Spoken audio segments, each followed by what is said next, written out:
anyways, okay, so we'll get started. This is the Development Review Board for Burlington, December 1st. It's always a little strange when we don't see the public right now, but I'll say we take up items in the order they are on the agenda. And when we have an item called, well, Scott will be looking for a show of hands, one way or the other, depending on how you're Zooming here. And he will have you join the Zoom meeting, and we will either swear you in or start the hearing on that particular item. We also ask that you give staff an address so that they can follow up with information and party status. I think at the moment that is it. Communications, there are items that were added to the website, but I don't think there's nothing else besides that, right? A couple of comments that were added. And some supplemental items that were posted online, but it's all in the packet. Okay. Minutes, there are no minutes at this meeting. I know there's some outstanding that Allie gave me a few of them. So Allie, I'll work on them. So that brings us to the consent agenda. And the first item on the consent agenda is 400 Pine Street. This is for Alan Newman, SpeakEasy Arts and Howard Space Partnership. I would recommend, Mr. Chair, that we move this off the consent agenda and open it as a certificate of appropriateness. Okay, I see Israel and Alan are here. So that will then become a public hearing. So I don't know if there's anybody else besides Israel and Alan who are going to be speaking on this. If anyone else would like to speak, please raise your hand, use the raise your hand function. Can you hear me? Brad, can you hear me? Yes, is that Alan? Yeah, if you see Kelly Keene out there, she's our general manager and she was going to listen in. I don't know whether she's going to be speaking, but she is out there. I do see Kelly. She didn't raise her hand to speak. So right now it's just you and Israel. Well, That's probably fine. For Alan and Israel, right now you're the only two speaking. So I'll ask you to swear in and that you will tell the truth and whole truth under pain and penalty of perjury. Do you agree? I do. Israel, are you there? Yes. Can you hear me? Now we can. Yes. Okay. So this was originally put on for consent agenda. The staff raised an issue about the 5-foot setback, and Israel, you wrote some eloquent reasoning as to how it might not apply. So maybe we can get right into that, unless there's other things you want to do to introduce the project. Well, certainly I want to talk about the setback, the exceptions. I guess before doing that, I would like to walk through the design in a little bit more detail and just familiarize with the overall project. But before I do that, I think it's probably best for Alan to say a few words about the broader context here. Okay. I guess I just would like, not that people are unaware that not only local businesses, but businesses national that are in the event space and the bar space are on the verge of all going out of business. So one of the things that can help keep businesses going is outdoor space. So I just want to caution people from believing that this is just for the pandemic. The effect of the pandemic will go on for years. It will take us years to dig out of the hole that we're currently in and will continue being in until we have a respite from the pandemic issues. So I just wanted to put in a word that if you get to the point where you go, well, we see both sides as kind of a toss-up, that I would encourage you to think about trying to help save small local businesses, whether it's Arts Riot or whether it's another business coming before you during this winter, that the problems of the pandemic are not over when the pandemic is theoretically over. The financial effects will go on for years, and we all need help digging out. So I guess that's really the only point that I wanted to make. I agree with Israel, by the way, that we meet the criteria, but should there be dissension on that point, and should there be a toss-up, I just would like to encourage this board to throw the toss-up to the small businesses who are trying to survive.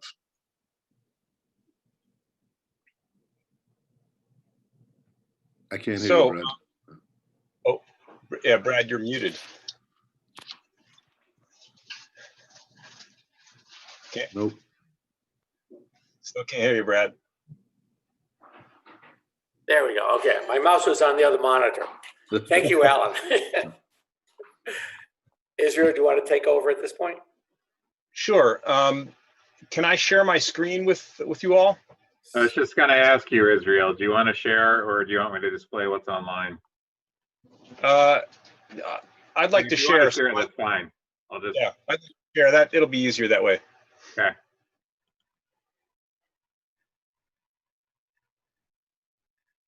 All right, so you should be able to do it now, Israel.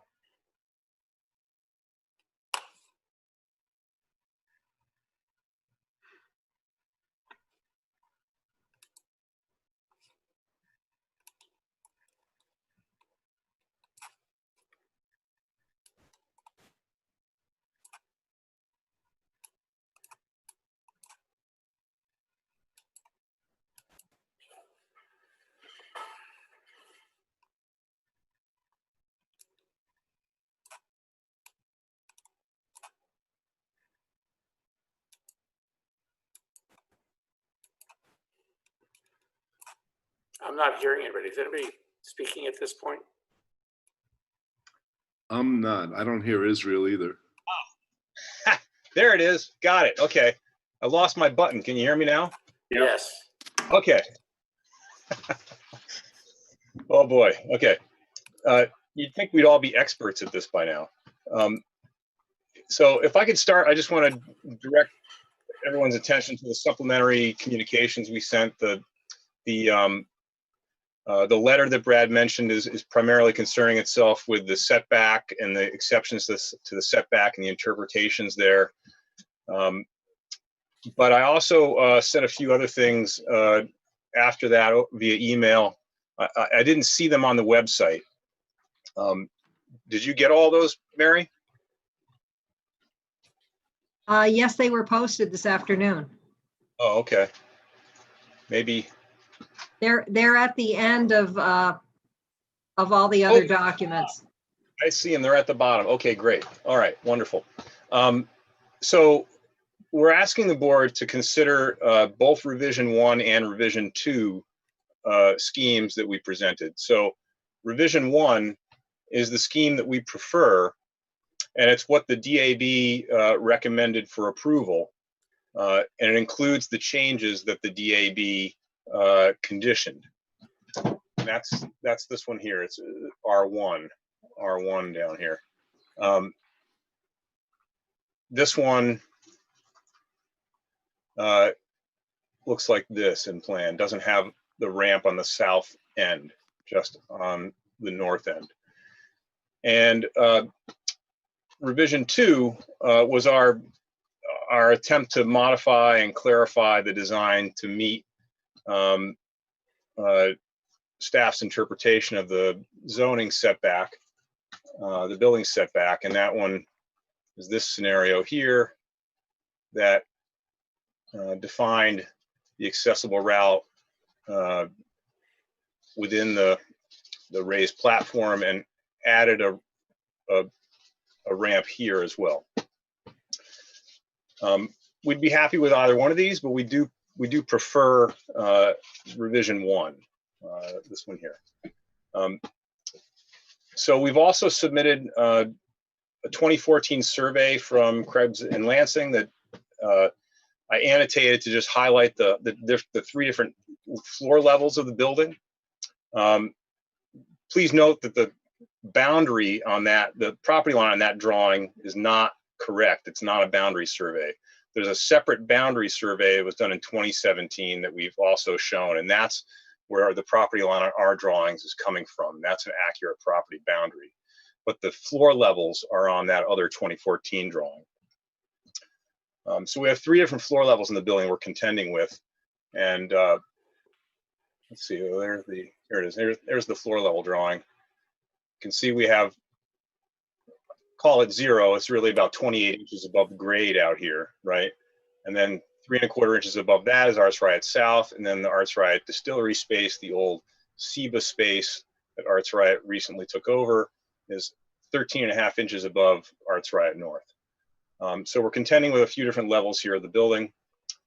I've also provided some diagrams that show really what are maybe not obvious as ramps, but much of the elevated deck area here slopes to accommodate the different levels of the building. So we're showing that to you. And then there's some existing conditions photos. So I just wanted to make sure you guys all saw that. It came in kind of late. So the project we're presenting here to you today, it consists of exterior improvements only. Primarily, it's about new outdoor seating, along with stairs and ramps and walkways.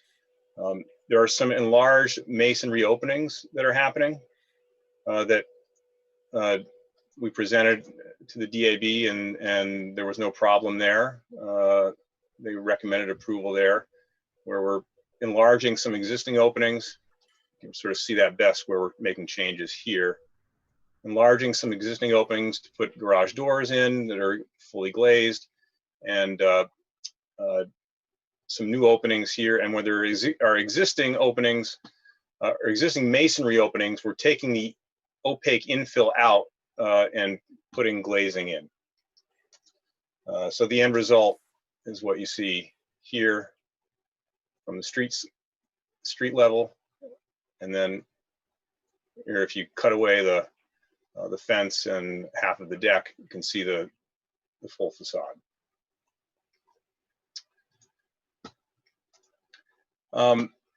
So these improvements are part of a larger overall project to reposition Arts Riot for the future. The conversion of this space to the distillery is also part of that. That's permitted separately. Let's see. So as I said, the primary goal here is we're trying to create an outdoor dining space. It's also just sort of a general activity space, doesn't necessarily have to be dining. And we're trying to make it separate and distinct from the street, but also invite the public in at particular points, especially at the entries. And so that you can sort of see better here. Actually, there's even better. There's a good shot there. This is at the Arts Riot North entry point. There's Arts Riot South, the area where the performances happen. And this is at the distillery end here. So we're trying to balance a need to make some of these dining areas separate. Also, the fence is confronting the problem of traffic noise. Traffic noise along Pine Street is, really a problem if you're trying to, have a conversation in this outdoor environment right here between the building and the street. So we tried to create these transition zones at various points. We also talked to Public Works about these vertical oriented bike racks, which in this scheme would be in the right of way. Public Works was keen on the idea, and we worked with them, had an initial meeting to coordinate what happens at the right of way, both for maintenance and operations, but also for planning for the improvements along the Champlain Parkway. We chose some warm but industrial materials with the hemlock wood planks and the Corten steel. So, overall, we're trying to achieve a space that's functional, efficient, and makes a positive contribution to the streetscape. It's a challenge because we've got a very narrow strip of land here between the property line and the building to do all these things. we also looked at opportunities along the way to improve accessibility to the 3 different levels of the building. You know, right now, the existing conditions, there's no accessible way in here, in this tenant space, without going up this ramp into this tenant space and across. Same thing here, you have to go in here and make your way over there. So, you know, what this approach is that we've done is we're allowing it for, you know, a really seamless flow across all levels of the building, inside and outside. There's not a lot of, oh, I want to go there, so I've got to go down here, up, around, through the back, or up this way and over this way and out this door and back over here to reach a deck over here. We're creating one continuous level. Let's see. I'd like to point out we looked at alternative designs. We looked at putting all the outdoor seating down on grade. We looked at splitting between the grade level and an elevated deck held back from the property line. All of these were worse for access, worse for business operations. They resulted in less seating capacity. All of them necessitated some kind of fence, opaque fence to mitigate the traffic. In our opinion, those are all worse options for everyone, including the city. And that's sort of why we ended up settling on this approach. I think, you know, certainly we were a little bit concerned about modifying the public perception of this old building. In the end, I think we agreed, and the DAB also agreed that, you know, that it doesn't really change the essential form of the building in any permanent way. And in fact, I would argue that if you go back and you look at the old photos, this whole zone, these were little loading dock areas, and this whole zone here was always separate and distinct from the public sidewalk. It was always another route over here. Oftentimes there were cars parked right along this strip here. This was always a separate and distinct area where vehicles and would enter on either end, hang out here in this linear space, and move goods and equipment back and forth through the building. And if you think about what we're doing here, I think we're actually, at least conceptually, putting back that pattern of use. We're occupying this linear zone. It's separate and distinct from the sidewalk, but it's not completely disconnected. We're making connections where they matter at the entry points, inviting people in, and we're creating a space here where people are coming and going in and out of this porous edge of the building. So I think it's a very sensitive adaptation of this old building and respectful of its previous use patterns. And in fact, it's probably restoring them compared to where they are now. Now it's sort of this amorphous kind of, you know, no man's land in between stairs and ramps jutting out. And, you know, Arts Riot has started to do what they can here on the ground for outdoor seating and all that, but we're trying to formalize that and make it something that is a contributor to the streetscape and starts to set a good pattern for the future. So, Israel, can you show the R2 perspective that matches the R1 you were just showing? Oh, sure. Let's see, which one did you want to look at? The view of the front that shows all the ramps on the front from Pine Street. That one? That one. Yeah.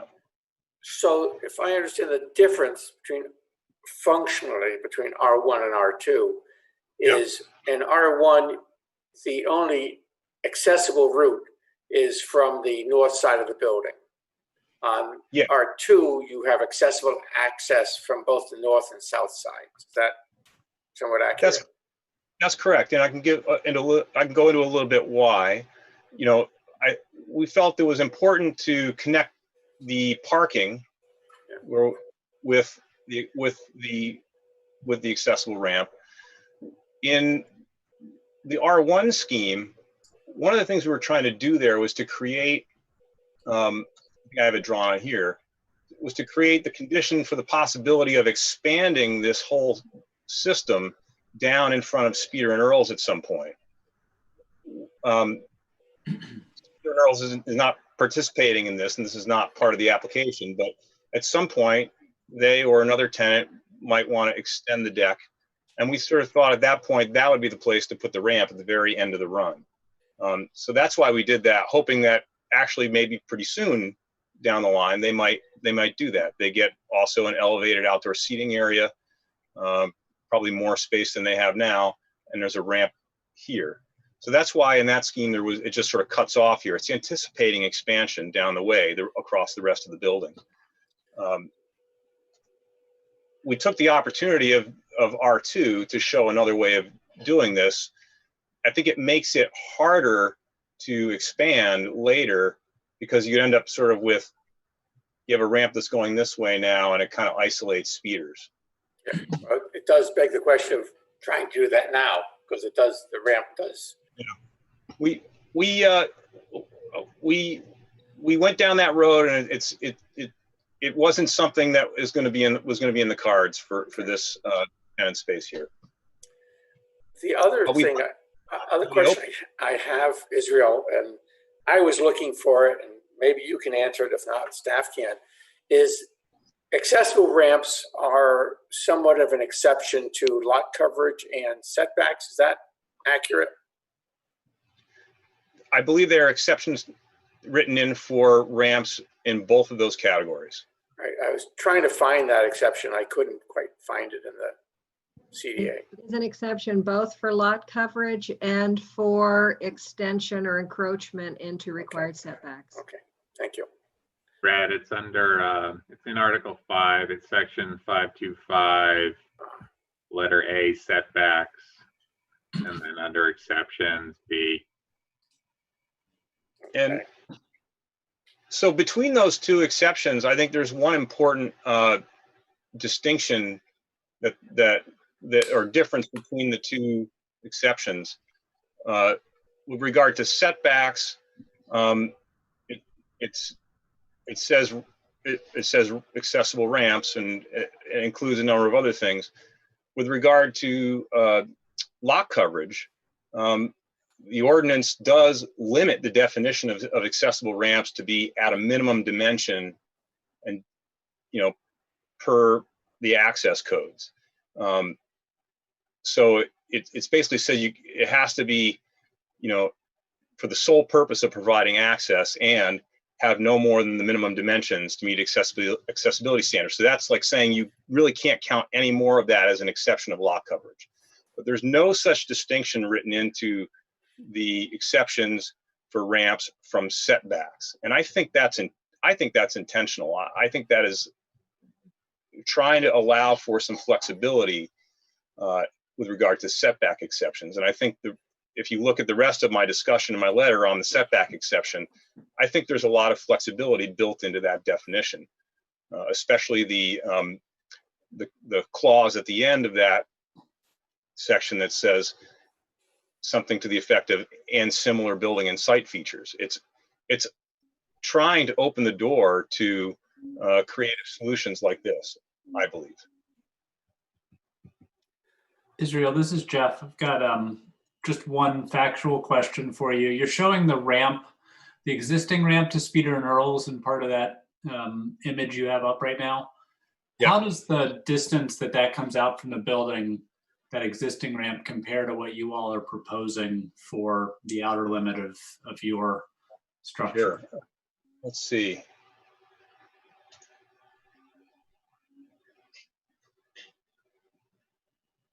So the Speeder's ramp is somewhat back of the property line. Okay. The existing Arts Riot ramp is right on it. Okay. Okay, that's helpful. So yours would be right, it'd be a little further out than the Speeder and Earls, but the same distance out as the existing Arts Riot one. Yep. Okay. Yep. And Mary, is this your project? Yes, it is, Jeff. On the exceptions to the side yard setback, I just wanted to clarify your write-up there. This is under 5.2.5 setbacks. At the bottom of that discussion, you say the only method of identifying this plan as an allowable exception under the ramps for the disabled is by a positive interpretation by the building inspector. Can you just explain what you had in mind there? Well, as you probably recall from other reviews, ADA access is strictly under the jurisdiction of the building inspector. The zoning language in this particular exception is specific to ramps for the disabled. It doesn't define accessible routes as this application is seeking. So I have made an inquiry and I've made an outreach to the building inspector, and he has only responded that it needs to meet the code. So I don't have an interpretation that's more distinct than that. Do you agree with Israel's distinction between the provision of the ordinance that relates to lot coverage, which sort of specifically references those guidelines, and the fact that those guidelines are not specifically referenced in the setback exception? I find the setback exception language is so specific that that's what I must follow in writing the staff report. And I do not agree, and that's the reason for this recommended decision. What is the lot coverage section? I see the setback section. I just don't see the lot coverage section. I'm interested in the distinction in the language. Well, I think Israel would be referencing a section that we did not bring up here because lot coverage is not changing.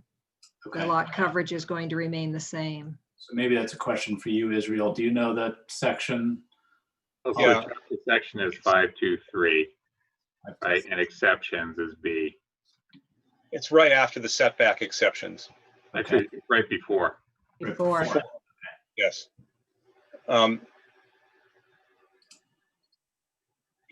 Yeah. Again, Mary and I have a difference of opinion on this, obviously. I think that I think that the setback, the setback exception reads building and site features, eaves, sills, roof overhangs, cornices, steps to first floor entries, walkways, ramps for the disabled, fences, walls, and similar building and site features may project into a required yard setback. So it's a long list of things that are really part of the system, right? First floor entries, walkways, ramps, those are parts of an accessible route. And Article 6, actually in the same breath, talks about ramps and accessible routes all of a piece. So I think that the general spirit here is that it's trying to put these things together and say these are part of a system of providing accessibility to a building. And I think even more so, the fact that the end clause of that whole section is and similar building and site features, it's trying to anticipate that that they can't necessarily list all the things that you might consider part of that system and part of a necessary front area or access to a building area. And so it does seem like the language is very different. Looking at that exceptions to lot coverage, exception 8, B8, has very specific language when it's talking about ramps for the disabled. It doesn't have any of the permissive language in the setback, other similar features. It lists, numerically lists the only things that shall not be counted. So I agree with you, Israel. It seems like there's an intended difference between the application of the lot coverage exception and the setback exception.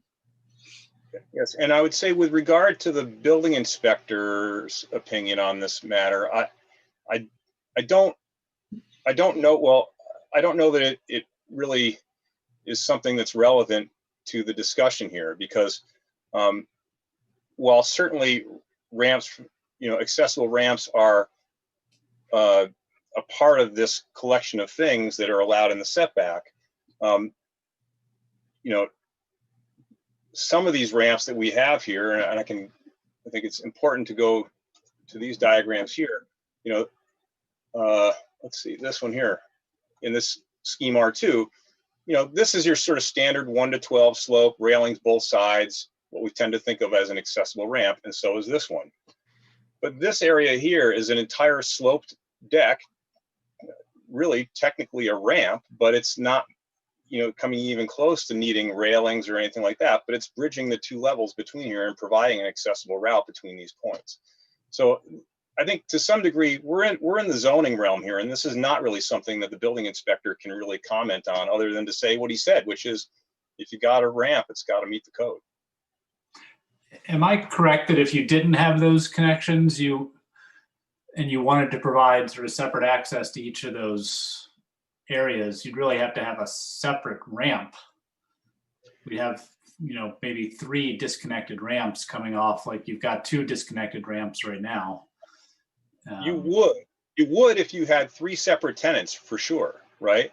I mean, to some degree, this building is getting away with the advantage of Arts Riot having 1 tenancy across 3 spaces, right? But future tenancies are not going to be able to take advantage of that.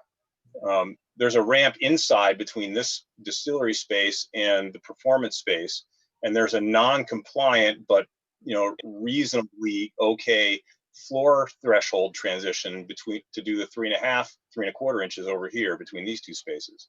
Okay. So, but I guess to your point, it's proposed right now, it's just 1 space, so that wouldn't be a requirement at the moment. But I understand. Would not be a requirement at the moment. We're trying to design for the future as well. Okay. I would just comment, Israel, that one thing I think about R2 that I do like is that accessibility is supposed to be to the front door as much as possible. And having the accessible ramp start on the sidewalk, as it does on the south end of the sidewalk, there seems to me to be consistent with the intention of ADA accessibility. I think it's a fine move, and we put it forward in this second of the scheme. I think it certainly adds some convenience, right? It's not necessarily increasing accessibility, because you can get up this way and go all the way across, right, seamlessly, but it does create an added convenience for pedestrians on Pine Street, right? Rather than people who are unless you're arriving by car, you're already here, you have to go around, right? Caitlin, did you have a question? Yeah, so one thing that I'm really struggling with, Israel, I'm curious your thoughts on this is, I think we could all agree that a deck cannot project into the setback. That's pretty clearly different. And I guess I want to hear from you what you think differentiates both of these designs from being a deck, and that if we approve this, anyone could put a deck into the setback as long as there was a ramp to it at some point. Right. Well, I think that is a very good question. It's one that we struggled with, and I think that for me, if you just sort of, like, if this wasn't a building entrance right here and you just sort of drew a deck on here and said, well, here's my deck and I want it to come out to the property line, I would say, no, you can't do that, right? But these are, if you look at, one of the reasons why I drew this diagram is that this elevated platform or deck is doing a lot of different things, right? Yes, it is outdoor seating, to be sure. It's also walkways between building entry points. It's also part of an accessible route from one end of the building where you get up to this level to the other. If we were trying to achieve the same sort of design without using a deck, I believe the ordinance allows us to put a retaining wall 2 feet back of the property line. We could put a retaining wall right here and raise up the grade to the level of the doors and have the grade do this subtle sloping, and that would be totally as of right. Retaining walls like that are allowed to be right there, and then a fence could sit in front of it, and we'd be almost the same design, maybe a foot 16 inches back of the property line. We don't want to do that. That's a lot of earth moving, that's a lot of disturbance, and it's a heck of a lot more expensive, and not as reversible a move on a historic building like this. So, you know, there's a lot of different ways to skin this cat, I guess I would say, and I think that we're trying to you know, be as responsible as we can. And I think that well, let me go to this other drawing here, back to here. One of the reasons why we, you know, submitted this drawing in R2 is to say, well, look, you know, we're defining the deck area here, and this area is the accessible route that connects it all. You know, if you want us to define it this way, we can define it this way. This is, to some degree, I think there's so much going on here. There's a little bit of a hard to categorize space. It's doing a lot of different things. It's doing a lot of work all at once. But that is a good question, and that is the question before the board. Can I jump in for a second? Sure. Alan? So, you know, every city is different, and you folks know Burlington zoning, and I'm not about to sit here and try to debate with you zoning issues, you know, on fine lines here. You know, I've built probably 5 public facilities, and every one of them presents major challenges to not just meet ADA code, but to provide real accessibility to customers who want to come in. That was one of my main struggles here, is how are we going to provide a truly accessible building, given that there are 3 separate units at different heights? And so everybody keeps talking about this as a deck, and I get that. And I'm not going to sit here and tell you that it's not, but I'm also going to say this is probably the most elegant solution I've ever seen in any of my projects to providing full ADA access to all parts of the facility. And it seems to me that if there are no tables and chairs in that 5-foot walkway on the west side, we're meeting the code, and that we're doing it in a way that is embracing the need to provide access to people who don't have the ability to climb stairs, and we're providing that access across all the different functions of Arts Riot. So, you know, again, I keep hearing everybody talk about a deck, and the deck is hopefully what will help pay for it. But I really want to emphasize that from our perspective, and why we really settled on this design was because it also provided such an elegant solution for ADA, and that is one of the reasons why we believe it meets the criteria as I'm sitting here and listening. So I just wanted to jump in and add my little 2 cents to this. Thank you, Alan. I have a question.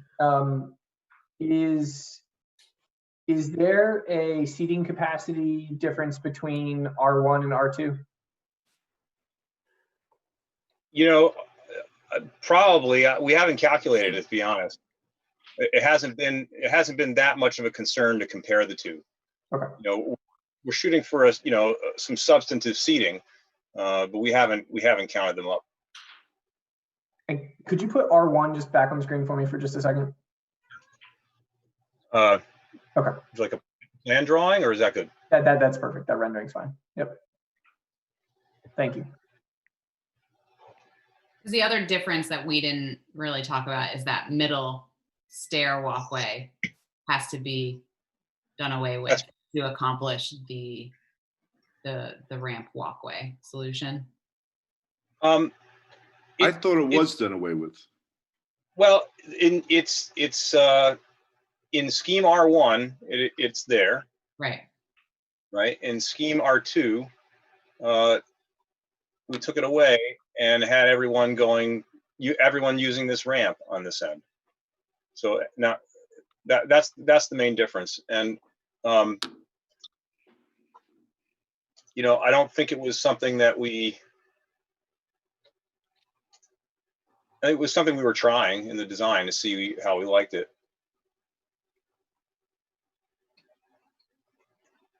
You know, we still kept it open line of sight there from the street. My recollection is we kept it open to meet the DAB's request that there be 25% open to the building, but it was my understanding that that was not going to be an entrance. It was just going to be an opening so that people could have a better view of the activities. Right. That's where we ended up in R2. That's correct. Are there other questions from the board for the applicant? No. Israel or Alan, is there anything else you want to add at this point? I've said my piece. I mean, we've got a pretty good idea of what the issues are.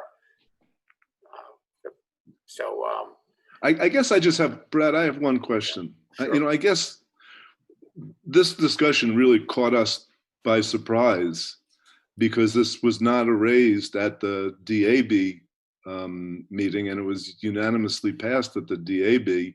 And so when we saw it on the consent agenda, we just assumed that there were no issues with this. So I guess I just wanted to express what happened here.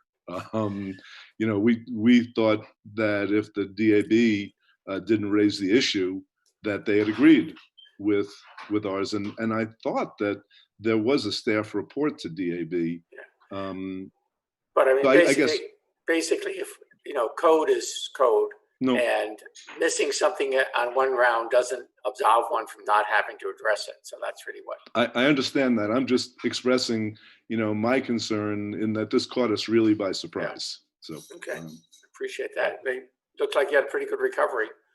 Yeah, well, I guess I would say we didn't have a whole lot of time to think about this and respond to it, and you know, I hope that and that's part of why we sort of have these two schemes here in front of you. We're kind of looking to you guys to give us a sense of what your thoughts are on it.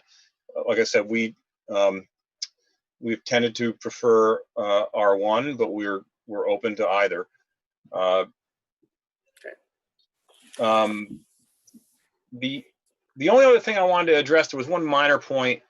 There was something in the staff report about gates, and that's, I think it's referring to this here. Just want to clarify. This is so there are these little movable planter boxes here, and this is a little gate here that it's about liquor control. It's not about locking or it's not necessarily even a real thing here. This is my just sort of throwing down what may happen here. This is all dependent upon liquor control review and licensing and all that, which is yet to happen. And they're totally movable, removable, not really part of the application in that sense. So I wouldn't want anyone to get tripped up on that and say, oh, well, this ramp isn't doing anything because there's a gate here. This is about, a larger discussion around the liquor control that would have to happen on this deck related to the distillery. And those discussions are down the line and certainly flexible and are not allowed to trump the accessibility of the space. Okay. And I know we're going to be hearing from you quite a bit tonight, Israel.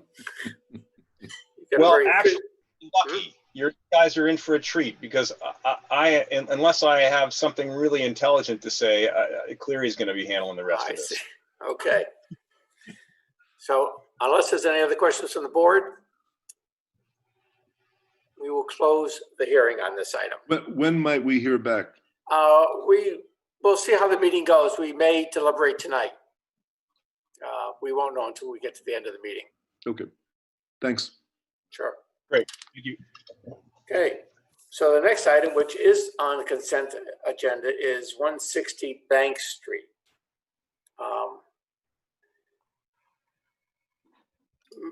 Is this your item, Mary?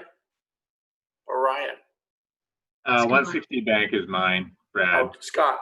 So the comment from the adjacent neighbor, did that come in late? When did that come in? That came in late yesterday, I believe, okay. and posted that online. I see that individual in the attendees. Okay.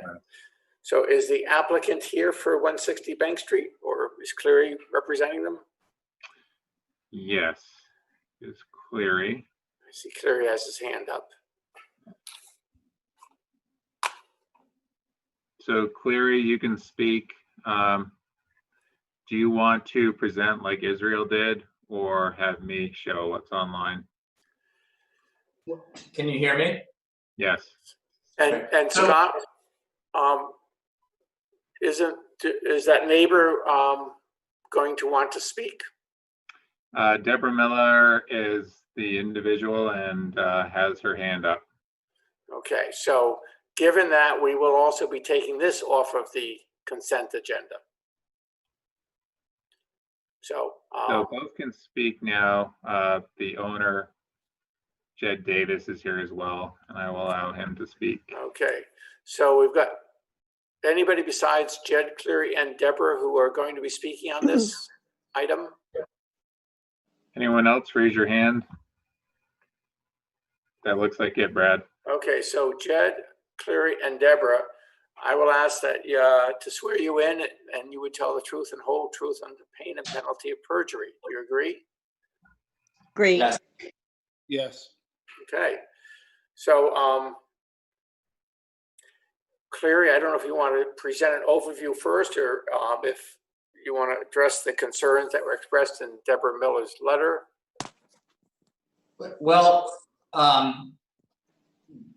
the project was put on the consent agenda, and I understand we're taking it off at this point, but I think that it's pretty straightforward and relatively self-explanatory, and we went through the DAB without any conditions, and so I think I would rather just be here to answer any questions you might have.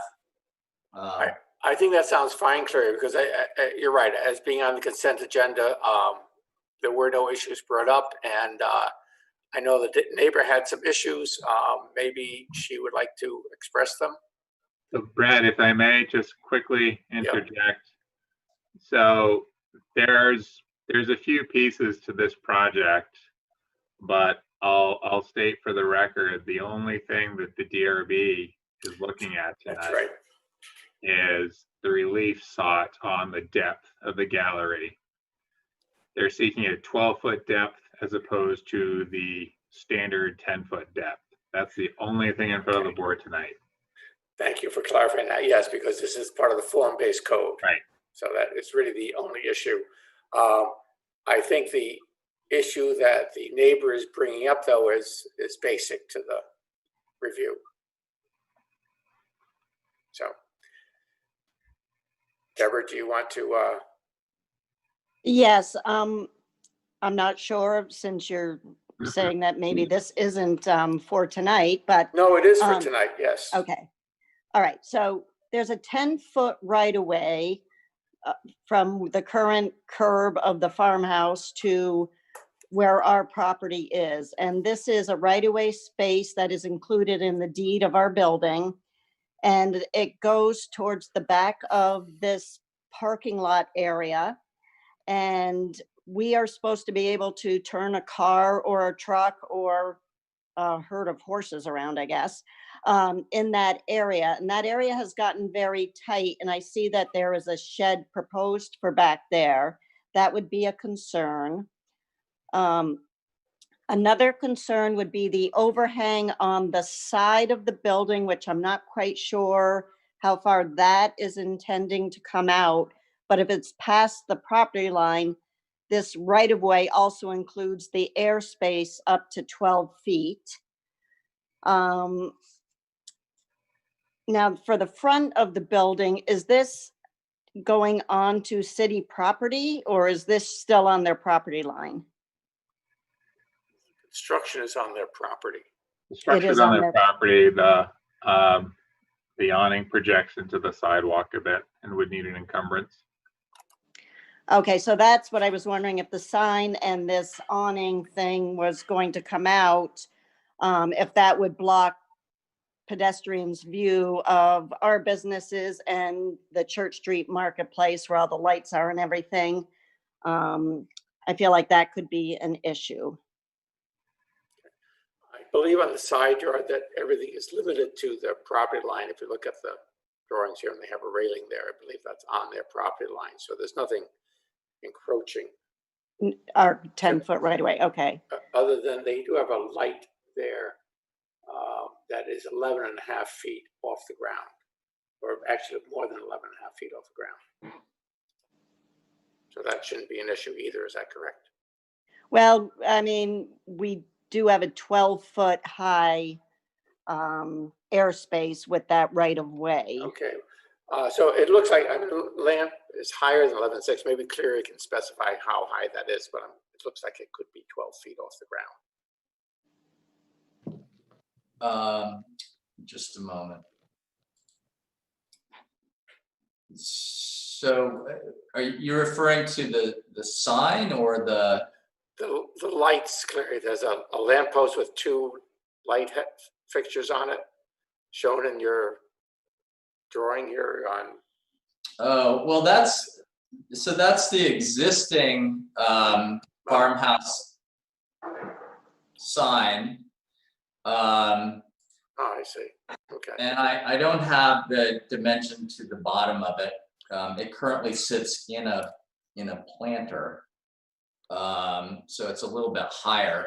You can see that it's 11'6" clear to the underside of the steel structure for the canopy.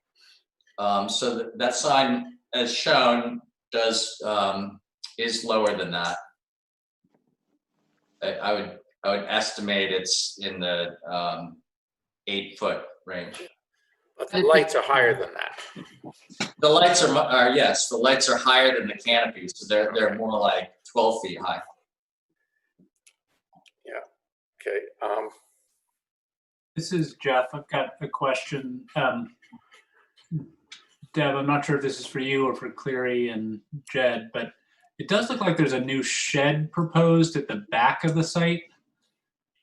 That was my concern. Maybe in a parking space, and I guess I'm having a hard time understanding where the right of way you're talking about, and Deborah, we're not supposed to resolve any property rights, but I'm just to understand your comments, trying to understand where you believe that right of way is. And okay, so right along the side of the building, that is 10 feet, and it's also a fire lane.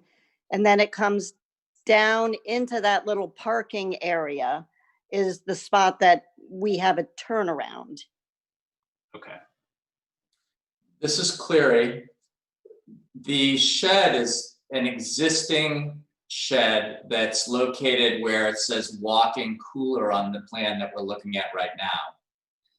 And it's being relocated to what is now a parking spot. So I don't think it's in any right of way, and there's no guarantee that anyone would be able to turn around in that spot. So okay. I'm not sure what the issue is. Okay. And the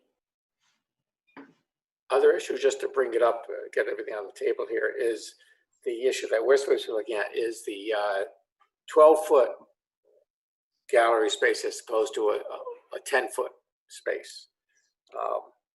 And I would ask one question on that, Cleary, is the fence along Bank Street, is that where the existing seating is today? Yes. The existing fence is right at the edge of the property. The issue that we're asking for relief on is that for this frontage type in the form-based code, the columns that support the new roof we're putting on can only be 10 feet away from the existing brick building behind. And even with the relief, the columns are coming down in the seating area. You know, ideally we would have preferred to have those columns right out at the property line where the fence is. But the 2 feet is really helpful to get them, you know, in a place that works better with the seating. And it gives a little bit more usable room, you know, under the cover, which is what we're trying to achieve. And it to my eye, you know, this relief really, the solution is consistent with the goals of the form-based code. I can't really see how the city is giving up anything by allowing the columns to be slightly closer to the sidewalk.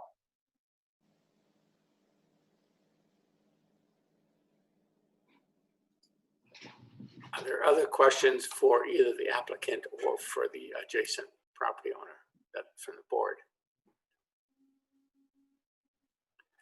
I'll just clear up real quick. This is Jed Davis. Yes. The sign is being relocated by a couple of feet, but it will remain on our property. It will not infringe on this right of way. It won't hang over it. It's on our property. Scott, does the sign require a sign permit even in the form-based code district? It would, except that it's existing. A new sign would require a sign permit. So moving the existing sign is within our basic approval rather than as a sign permit? Any alterations to the sign would be handled as a separate sign application. Okay. So we don't really have to pay much attention to the sign at the moment. They have to go for a separate permit for that. Correct. True. Okay. There's a permit required to relocate an existing sign? Yes. Okay. Any other questions from the board? So Deb, can we get your mailing address for follow-up, please? 71 Church Street, Burlington. Okay, thank you.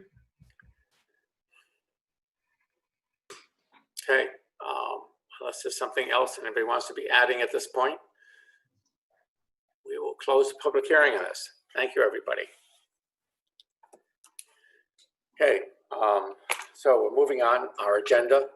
The next item is on the public hearing is 400 North Street. And is the applicant here for that? Yes. So Will McKenna. Hi, Will. Hi, Can you, guys. I guess we'll swear you in first, because I guess we're going to do that no matter what. Is there anybody else here who's going to speak on this project besides Will? I don't see any hands raised. Oh, somebody just raised their hand. Can they identify themselves, please? So if you're on the phone calling in, I've just enabled you to speak. It's Sharon Busher, and I'm not sure I want to speak, but I thought I'd just raise my hand just on the off chance I want to make a comment. Thank you.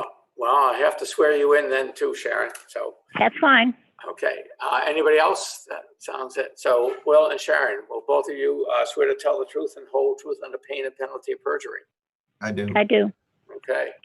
So Scott, am I right that there's still an outstanding issue with the EPSC plans?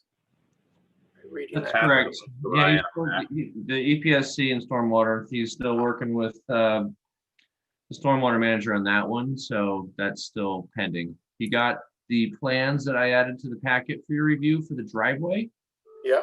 Those are there. He also submitted to me, I guess it was yesterday. What was that, Will? I forgot already. Yeah, so I had the building drawings amended Oh, yeah. to show the gutters and downspouts as per their stormwater mitigation. And the French drain detail is that, did I read that that's supposed to be submitted to Brian? And again, I apologize to the board, so I know that this has gone through a couple of different revisions. But the long story short on that was that like I presented that idea to Krebs and Lansing, who I've been working with on some of the design stuff, and they actually didn't recommend it. They said that that's probably not something that's would be for them to. They would not approve daylighting any sort of French drain because they didn't think that was a good design. And then so what I did talk to James Sherrard about was that, well, maybe it's not a French drain, maybe it's a gravel barrier. It's basically like it would be like a ditch.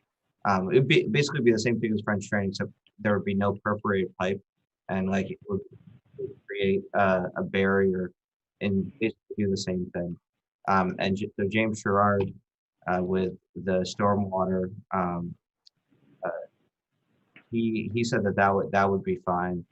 I just need to put that onto paper, and I just have been able to get worked it out with Krebs and Lansing to do that, and then I went to another engineer, and I just haven't been able to do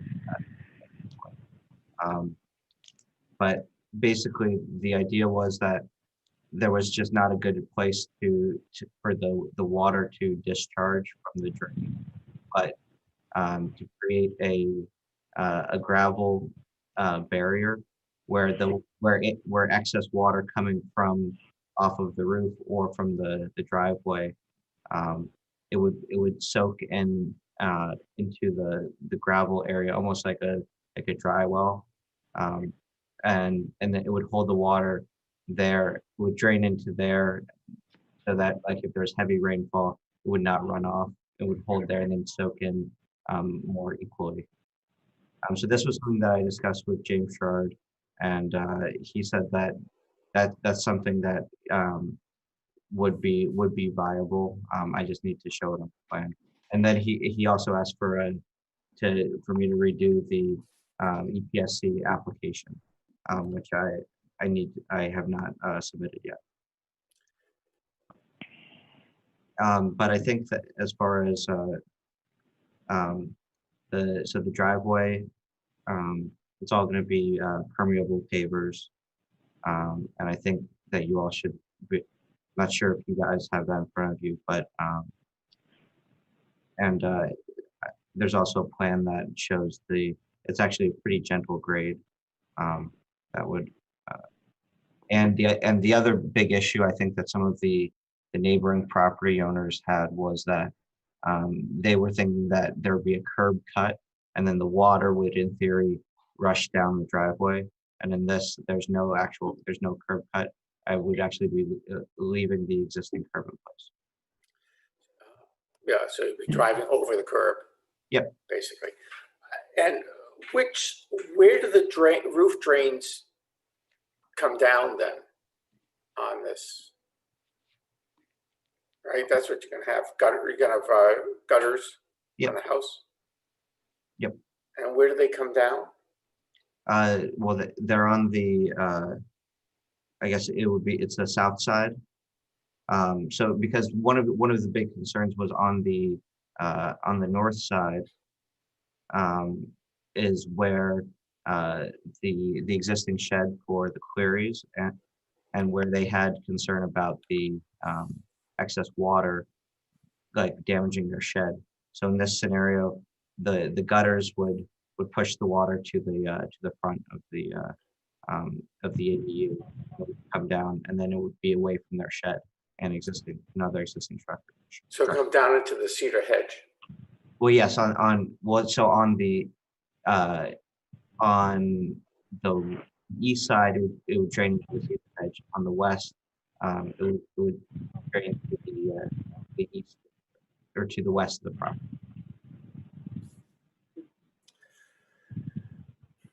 Okay. So any board have any questions for this applicant?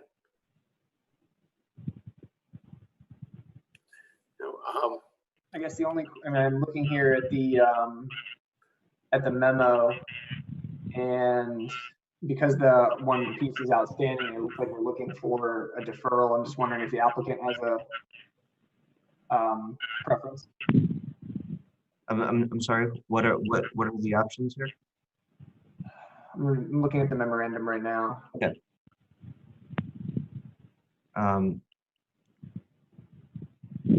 Yeah, the thing is, whatever is that whatever the board wants to do at this point, because I know that I've had good opportunity to get this in.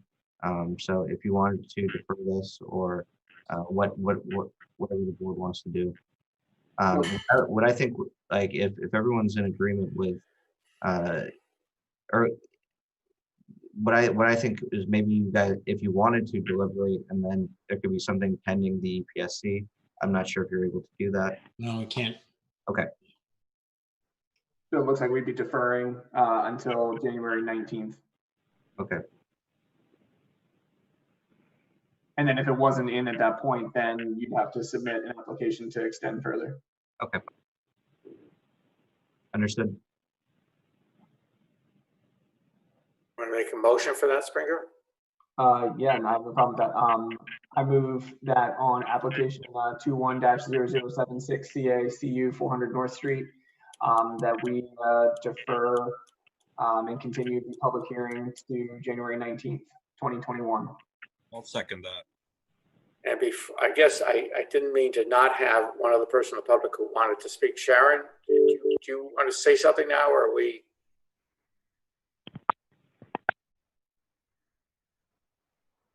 I see Sharon. Hi. Sorry, I muted myself. I didn't realize I was still unmuted. No, since you're deferring and I'm really interested in the information that's coming forward, I have nothing to ask. Thank you. Okay, thanks. So we got a motion, a second. Any other discussion? I think I'm sorry. I think the only information that's left is just for would be for James Sherrard to. Yeah. What? Yeah, we're not. The discussion is not for you at this moment. Well, We're it's on voting the on the board. motion to continue. Okay. I'm gonna shut my mouth. Thank you, guys. You're welcome. So, all in favor of motion? Opposed? Okay. So, Will, that you're all right. It is up to James Sherrard and for you to make peace with him for that meeting. Okay. Thank you. So we have one other item on the agenda, 362 Riverside Avenue. And I guess Cleary is presenting that, I take it. And I don't know who else is going to be here for that item. So we have a few folks. Yeah, we have Cleary, Jess Weber, and Ben Avery. And a number of folks in the public who wish to speak as well. Okay.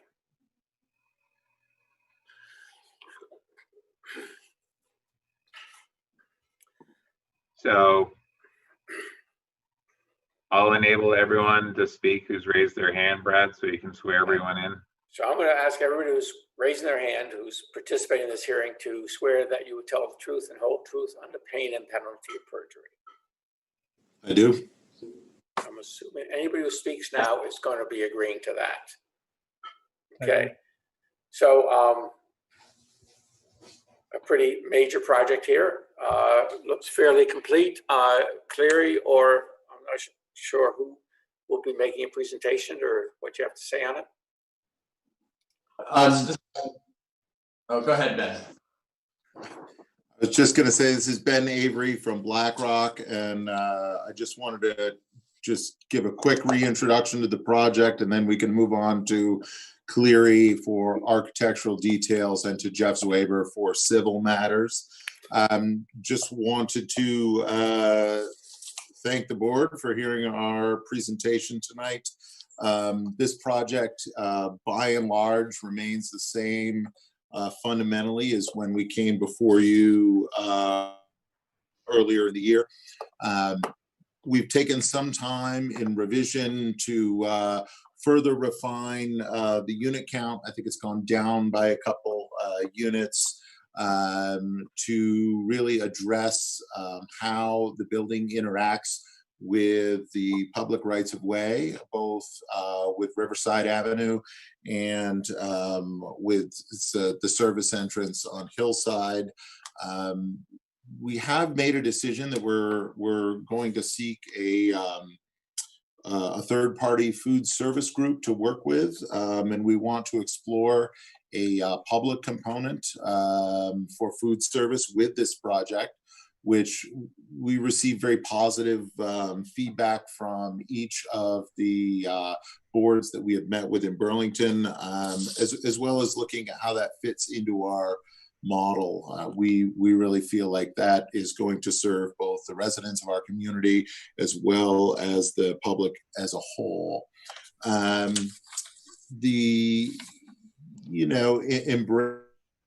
Embracing of opportunity, if you will, of putting a building like this on Riverside, the sort of mix of architecture types and uses on Riverside really gave us some terrific opportunities to be creative and bring what we think is a thoughtful looking building that is hopefully gonna make a mark on the community and perhaps lead future redevelopment along Riverside.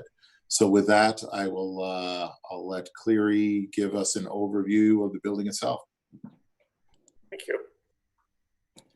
Scott, do you want to share the screen or so I can? Sure. I was just going to ask you if you'd like me to display that or if you would. Yeah, let me, please. Okay. Give me a second. Well, I'm ready. Okay, you should be able to, Cleary.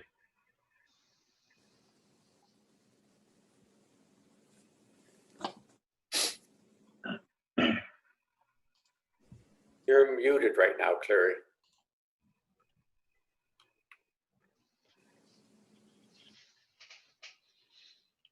Okay.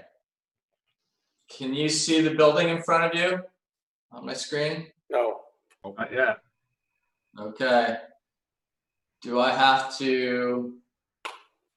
Just select your share screen button down at the bottom. Oh, I'm sorry. Okay. Here we go. Okay. Okay. So, so this is our 3D model that is often helpful to move around the project. I know that you've all received the drawings that have some of the renderings, but as this is the view that will be facing Riverside Ave, and we're really excited about this project. We think that Riverside Avenue is really ripe for improvement, and that this building will be a great addition to helping make that part of our city better, and also that it's a great location for this project. There's public transportation. There are already some amenities there within walking distance, and so we think it's a really good place for it. We've created a pretty strong vertical element in this otherwise horizontal building to mark the kind of public front door to the building. The site, it sits up a little bit from Riverside Avenue, and I think this is going to have a strong kind of architectural presence on the street. the area where Ben talked about having a public food component to this is behind this area of glazing on the Riverside Avenue side. So let's see.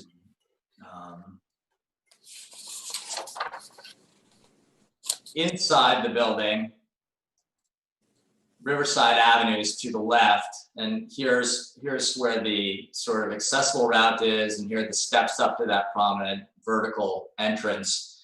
So there's a dining area that will be used by residents if they choose, with a good sized kitchen behind it.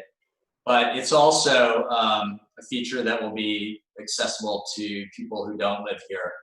So that will help activate Riverside and make it more pedestrian. The, let's see. The point where residents will enter the building is actually on the south side. People will come up the hill and enter underneath an elevated portion of the building that has parking below it and come in at the upper level. And you can see that in the plans here, that cars will be coming in here, parking. We have some plans that VHB has developed that show the parking layout in more detail, but there's essentially parking behind the building and an entrance at this point, which will really be the primary entrance for people who live here. It's also where emergency vehicles, ambulances and whatnot will come. The service features for the building, including the restaurant deliveries and trash, happen just north from the main drive into a loading dock area that you can see here with a screened trash area and an overhead door. This really seemed like the best solution as a place to put this, in that we can't have trash and delivery trucks queuing up on Riverside, and we're working with a significant grade change and trying to get vehicles under the building here. And so this seemed like a discrete and well separated location to have those features. There are terraces for some of the units on the 4th floor, which because this is senior housing, we're getting some bonuses, including an extra floor. But one of the requirements is that steps back 10 feet from the building below. So we're planning to use this to create some outdoor deck areas for those units. And then at the northeast corner, this area will be a community room that's accessible to all of the tenants. We think it'll have some good views of Winooski and the river and the falls and the mountains beyond. And I probably talked enough about this. And unless you have questions for me now, I'll turn it over to Jeff to talk about the site. And Jeff, I have some of the site plans here if you want me to display them, or yeah, if you just want to put up the main site plan, that'll give a good orientation. I think this view here though is a good segue into seeing, because sometimes when you look at that site plan, it's hard to visualize that we have 57 parking spaces, and then 25 of those are going to be located underneath that building. So, Clear, if you want to put up that site plan. Which plan do you want? If you want, I can share. But at basically the first site plan in the site plan.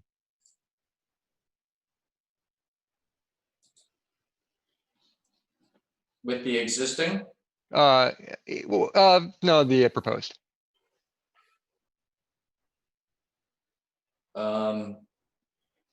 Just, I guess, maybe you should take it and show Okay. it to us. Sure. I thought I had what you wanted there. Scott, can you give Jeff the screen now? Yeah, I just, so Jeff, you should be able to share your screen now.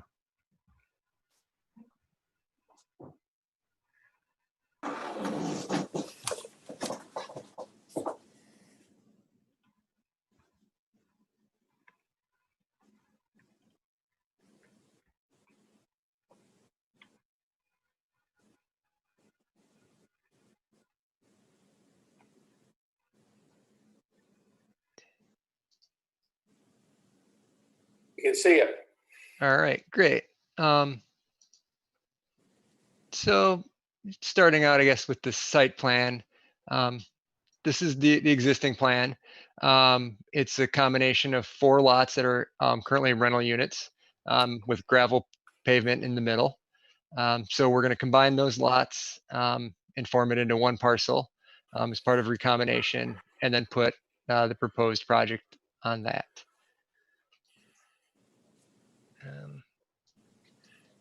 So this is the site plan view. And so that last view that Clary was showing was over from the west side on Hillside Terrace, kind of looking to the southeast. So the darker salmon color, that goes all the way down to the elevation of Riverside Avenue. The lighter salmon color, that's where this parking drawn underneath the lighter salmon color, it's at grade parking, but it's underneath the building above. And then the gray hatch on the east and a little bit on the west side, that's the asphalt pavement for additional parking area. With the darker gray hatch is the sidewalks. There's existing sidewalks on Hillside Terrace, and then on the south side of Riverside Avenue. On the north side, Cleary, I think early on mentioned there's a lot of amenities. This section of Hillside Terrace, there's definitely room for some redevelopment. Across the street, there's an existing, I don't know if it's currently abandoned, but it kind of feels close to abandoned building. And then, but it's got a multi-use path along the north side, so that'll be great to allow the seniors to walk and bike if they so choose. And then a sidewalk on the south side. Just to the east of the Hillside Terrace, there is a bike shelter or bus shelter. So that this is along a bus route, as I'm sure as you all know. So it has all the amenities that we're looking to tie into. This outlines I think the circulation fairly well. I'll switch forward here into the grading plan, which shows some of the stormwater drainage piping. The building's going to have flat roofs, which will allow us to capture all of the stormwater that falls on the building roof. And so we're going to collect that and route that along with the other stormwater that falls on the asphalt pavement and place it into these, it's a pipe gallery that'll allow all of the rainwater to be stored. There'll be, right now this plan shows 3 rows of piping. We're going to expand that to 4 rows based on some analysis. We want to make sure that we're addressing all of the large, all of the storm events, the small and the large. So this one handled everything quite well, except for the 100-year storm. It didn't quite reduce it. So we're going to now reduce the 100-year storm as well as the smaller storms all the way down to, depending on the storm, the 100-year, it'll be probably about 75% of the existing conditions, and the 10-year will be just slightly less than the current 10-year storm. So all the stormwater will be attenuated in those under subgrade pipes. The smaller storm, the water quality and the channel protection, those will flow through on the east side of the building, a terraced dry swale that'll allow vegetation to kind of provide that nutrient uptake and reduce the phosphorus discharge from the site. We obviously don't want like the 100-year storm or even the 10-year storm flowing through that. So there's a larger bypass that will bypass the that dry swale, vegetated dry swale, and flow through pipe over to Hillside Terrace here, where it'll tie into existing city storm drainage. And so then this will pass to the east into this large existing retention basin before it flows down and crosses and heads down an existing piped out fault to the Winooski River. I guess it'd be good to note, kind of back up to the existing conditions. Current stormwater, that there is really no stormwater infrastructure on site. Certainly no piped infrastructure. Right now, stormwater falls on the parcel. The gravel pavement in the middle, it has some erosion that it kind of erodes away. There's an old kind of abandoned drive where you can kind of see the contours slope by. It all channelizes down here, flows over the existing sidewalk, and then just runs down Riverside Avenue into downstream catch basins. So we think it's certainly a improvement from the existing conditions, the proposed stormwater infrastructure.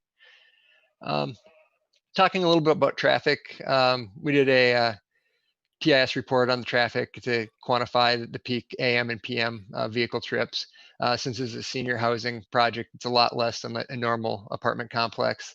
The AM peak hour traffic is 12 vehicle trips, and the PM is 17 vehicle trips. It's not expected to increase the delay more than 5 seconds at the nearest intersection on the nearest signalized intersection on the east side of the project here.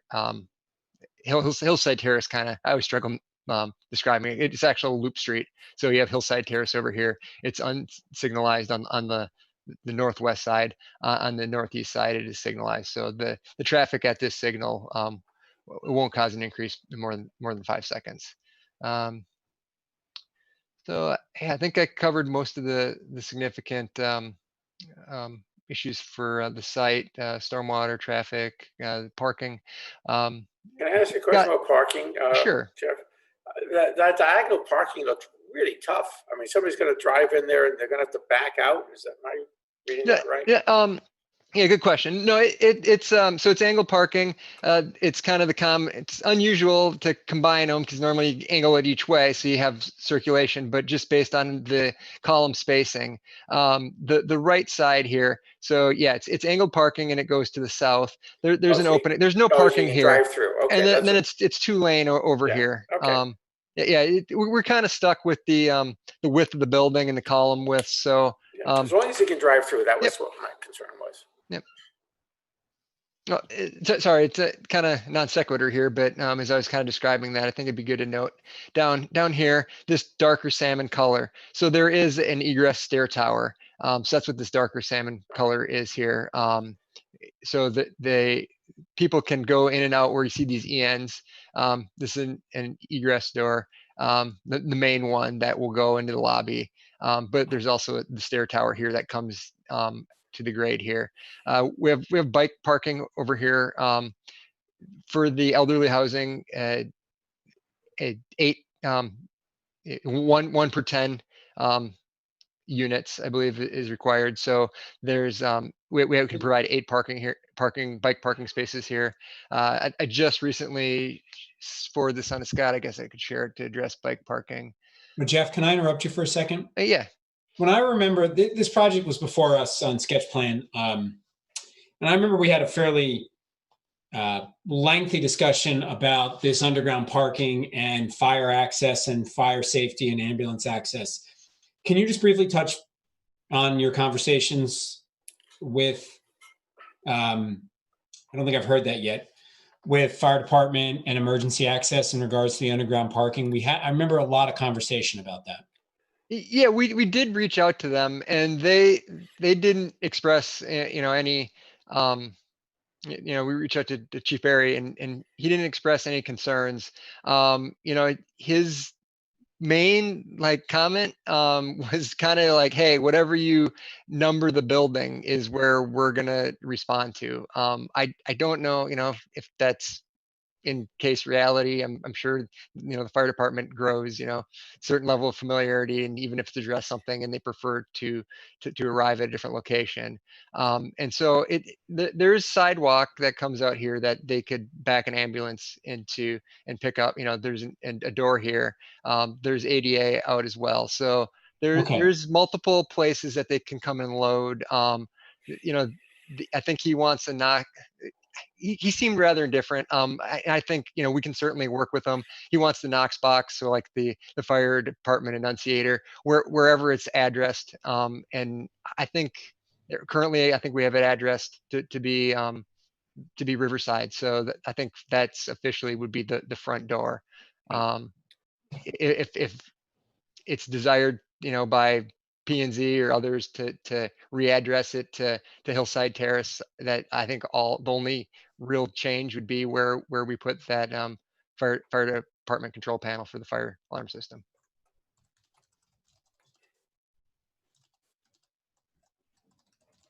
Okay.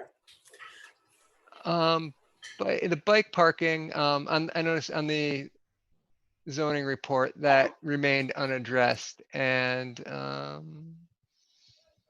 thought I had the tab already open. We have it. Here we go. Let me load that up.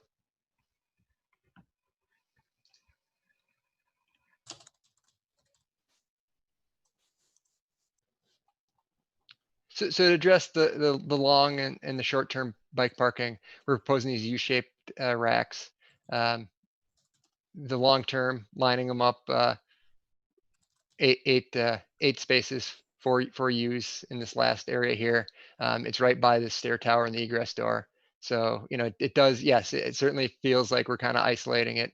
But, we'd expect the people that have similar mobility to hop on a bike would be able to make it down the stair tower and egress out of this door for the long-term bike parking.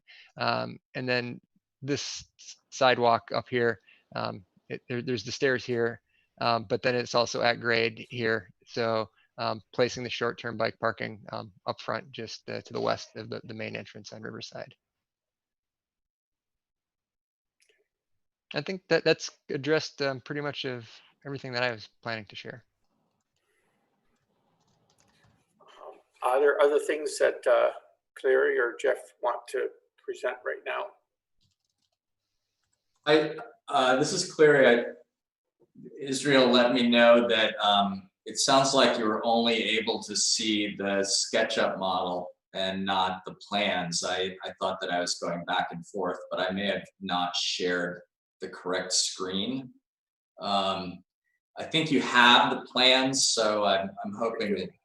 Well, I have some questions for you, Clary. Maybe I'll just start off with that. Okay. There were some views of the back of the building, and it really is very much the back of the building. And I mean, it's like a prison block, no offense. I mean, there's not relief on the back of it. It's a huge gray mass with just windows punched in it. I mean, the front, you put a lot of effort into it. This is, I mean, people drive back there, people live back there, and it just seems you could have done something to have some articulation on the rear facade of this building. You want to put up that perspective? I think it's pretty dramatic. Sure, Scott can probably put that up. Sure. Well, give me a second. Yeah, one of the rear perspective from the rear of the building, or an elevation of the rear. It's in the packet. I think prison block is maybe a little extreme, but colors are not final, but there's quite a lot of vegetation, trees along Hillside Terrace, which is what these units look out on, and I guess that doesn't screen very much this time of the year, but certainly during a fair amount of the year, the building will be set fairly far back from Hillside Terrace and behind trees. And I guess there's, well, part of its economics is that we've tried to put our money where we think it buys us the most, and in the back we're definitely trying to be economical. And I guess what's back there is just parking, so it's not an area where we anticipate people will be spending a lot of time. But we get all the neighbors that drive around and have access off of Hillside Terrace, right? Well, I don't think that. What do you mean have access? There's houses behind this building. There's quite a lot of trees along Hillside at the bottom where our building is, and the houses that are neighbors really don't start until they're beyond this. So yes, a couple of them will have views, but it's not like there are people sitting right across the street looking at us. If you look at a map, you can see that Hildred Drive comes off of Hillside Terrace, which there just are not a lot of houses that are going to look at this. And the southern extended a lot and framed both to the west and the east. There's an evergreen hedge that's off the lot that won't be impacted for the most part. The building that's owned by the Burlington Housing Authority, that's to the most northern extent of the buildings, it's like a windowless storage shed. So there is a transition between this building and the buildings to the south, I feel. Well,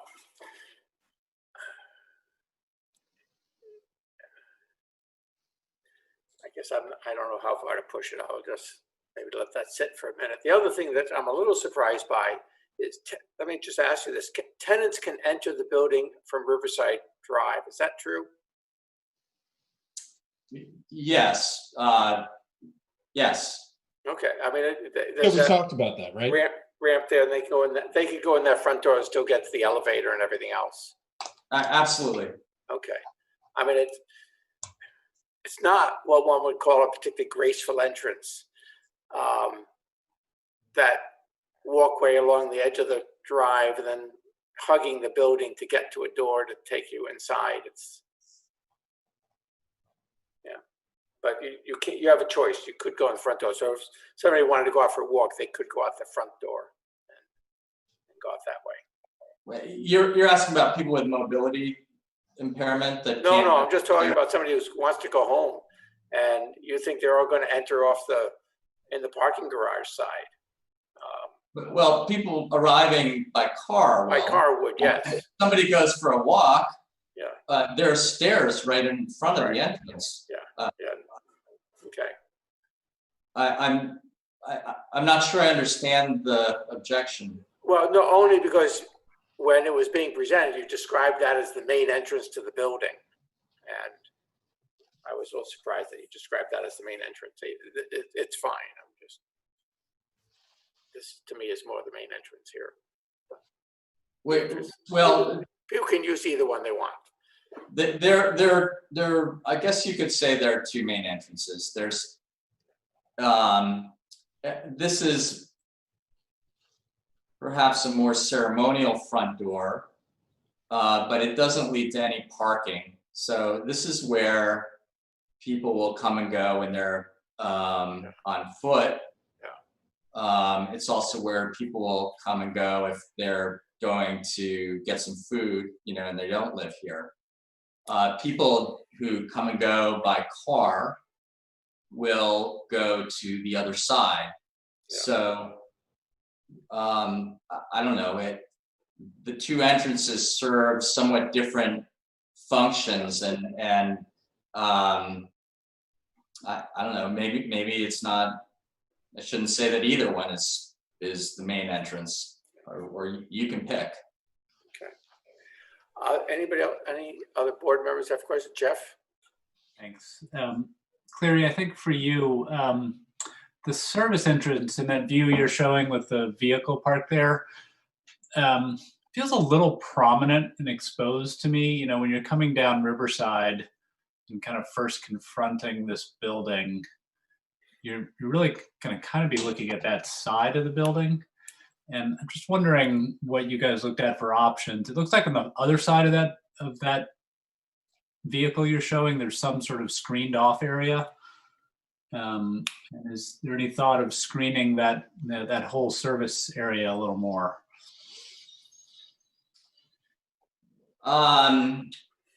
We don't anticipate that vehicles will be parked there for, long periods of time. I'd also say that the perspective that is on the screen right now is one that is not really how you'll perceive this building very often. And that certainly as you're moving along Riverside Avenue, I think that the grade change and also the vegetation on the west side of Hillside will make this considerably less prominent than it looks right here. Mm-hmm. We can look at screening. We don't have many options of where to have this feature, at least not with this design. We can't have it on Riverside. To the east, we don't own the property, so we don't have any access from the east. We are trying to bring, residents and visitors in from Hillside Terrace to the entrance there.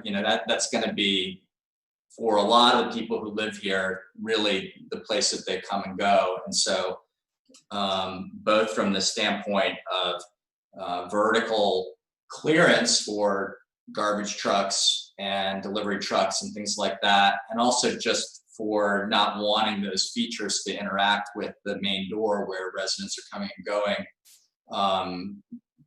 pulling this out of that area seemed appropriate. It's also, we're trying, a lot of what will come and go at this point is related to the kitchen functions that are located just below it. Mm-hmm.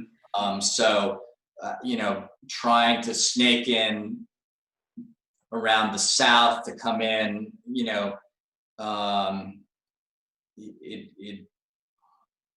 it's hard to get a good path through the building, right, from some other place, so this really seemed like the best solution in terms of location. What is the screening that's behind the vehicle? You can't really see it in that view, but in one of maybe the west elevation, what is that screening? We haven't specified materials at this point. I guess, what physically is it? What is behind the screen? Trash, recycling, and compostables. Okay. And so those will be wheeled dumpsters, so that the trash truck can back in and open that gate, and then they can wheel those out, dump them, and then wheel them back in and close them up. Okay. And then so there's interior access too. That area is slightly recessed as well. So there's an interior door into that, so that residents can get rid of their trash there. The elevation grade actually helps. I think if we can figure the dumpsters well in there, we should be able to allow people to toss stuff down into the dumpster instead of trying to throw it up and over the edge.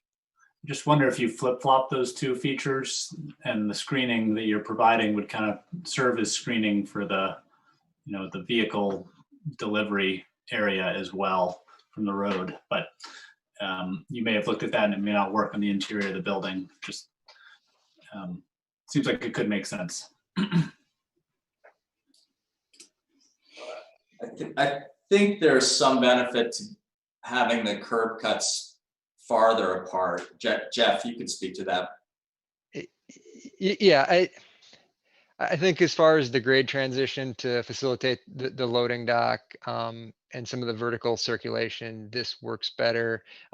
Coupled with, I think in our conversation with DPW, they certainly expressed, a desire to have them separated.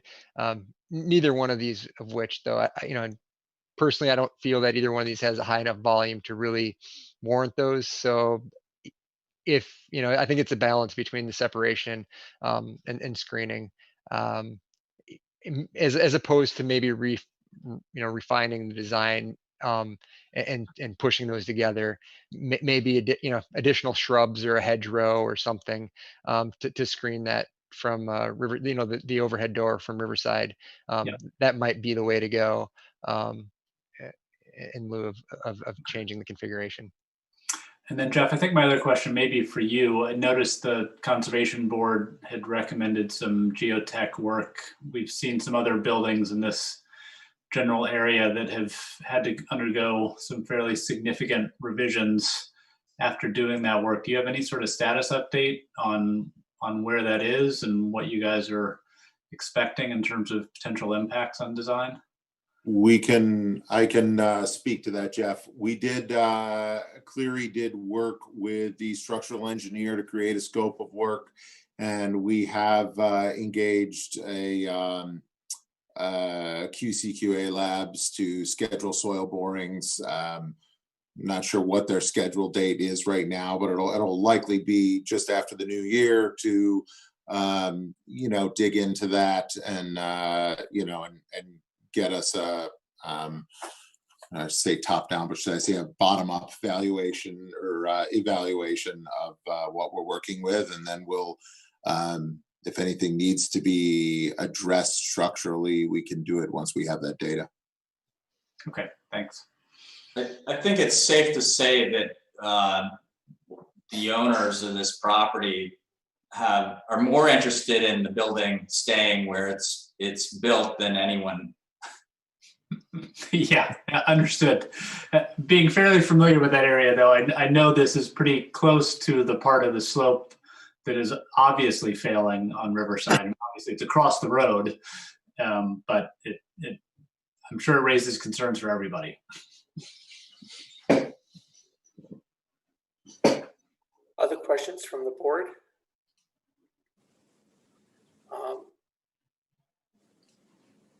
Scott, are there members of the public who were wanting to speak on this?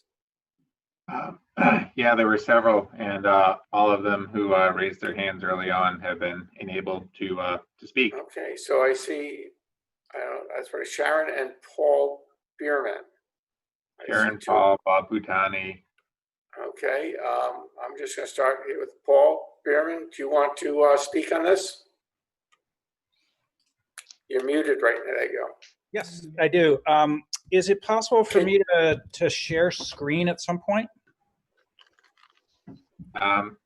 It's possible, yeah. Okay. So I just want to start by saying I really appreciate the idea of putting more housing in here, and I think it's really important. But I want to give you my perspective as a geologist who's been involved with the landslides on Riverside Ave for close to 15 years now. It started when I got a phone. Oh, sorry about that. So Paul, sorry about that. I didn't think it would cut you off from speaking, but you can share a screen now. Okay, where did I get cut off? 15 years. Okay. So John Racy, the building inspector, called me about 15 years ago when the backside of the Riverside glass building went down the slope into the river and had me come over and give him a hand on assessing the stability there. And so I've had an interest in this part of the world since then. I teach in Delahanty Hall up the hill right above this development area. And last year on many of my walks home, I would come down the hill through the Riverwatch condos and then walk up Riverside Ave, notice the beginning of the slides that happened behind Hall's Hitches and Welding there, just across from this subject property. So I just wanted to first off, thank the zoning administrators and read their review and note that they asked for geotechnical assistance, which I think is great. But I also wanted to point out, in case the people on board here don't know, that this property has across the street from it the Halloween slide, which was in the same location, we think, as a 1968 slide that actually undermined the sidewalk on the far side of Riverside Avenue.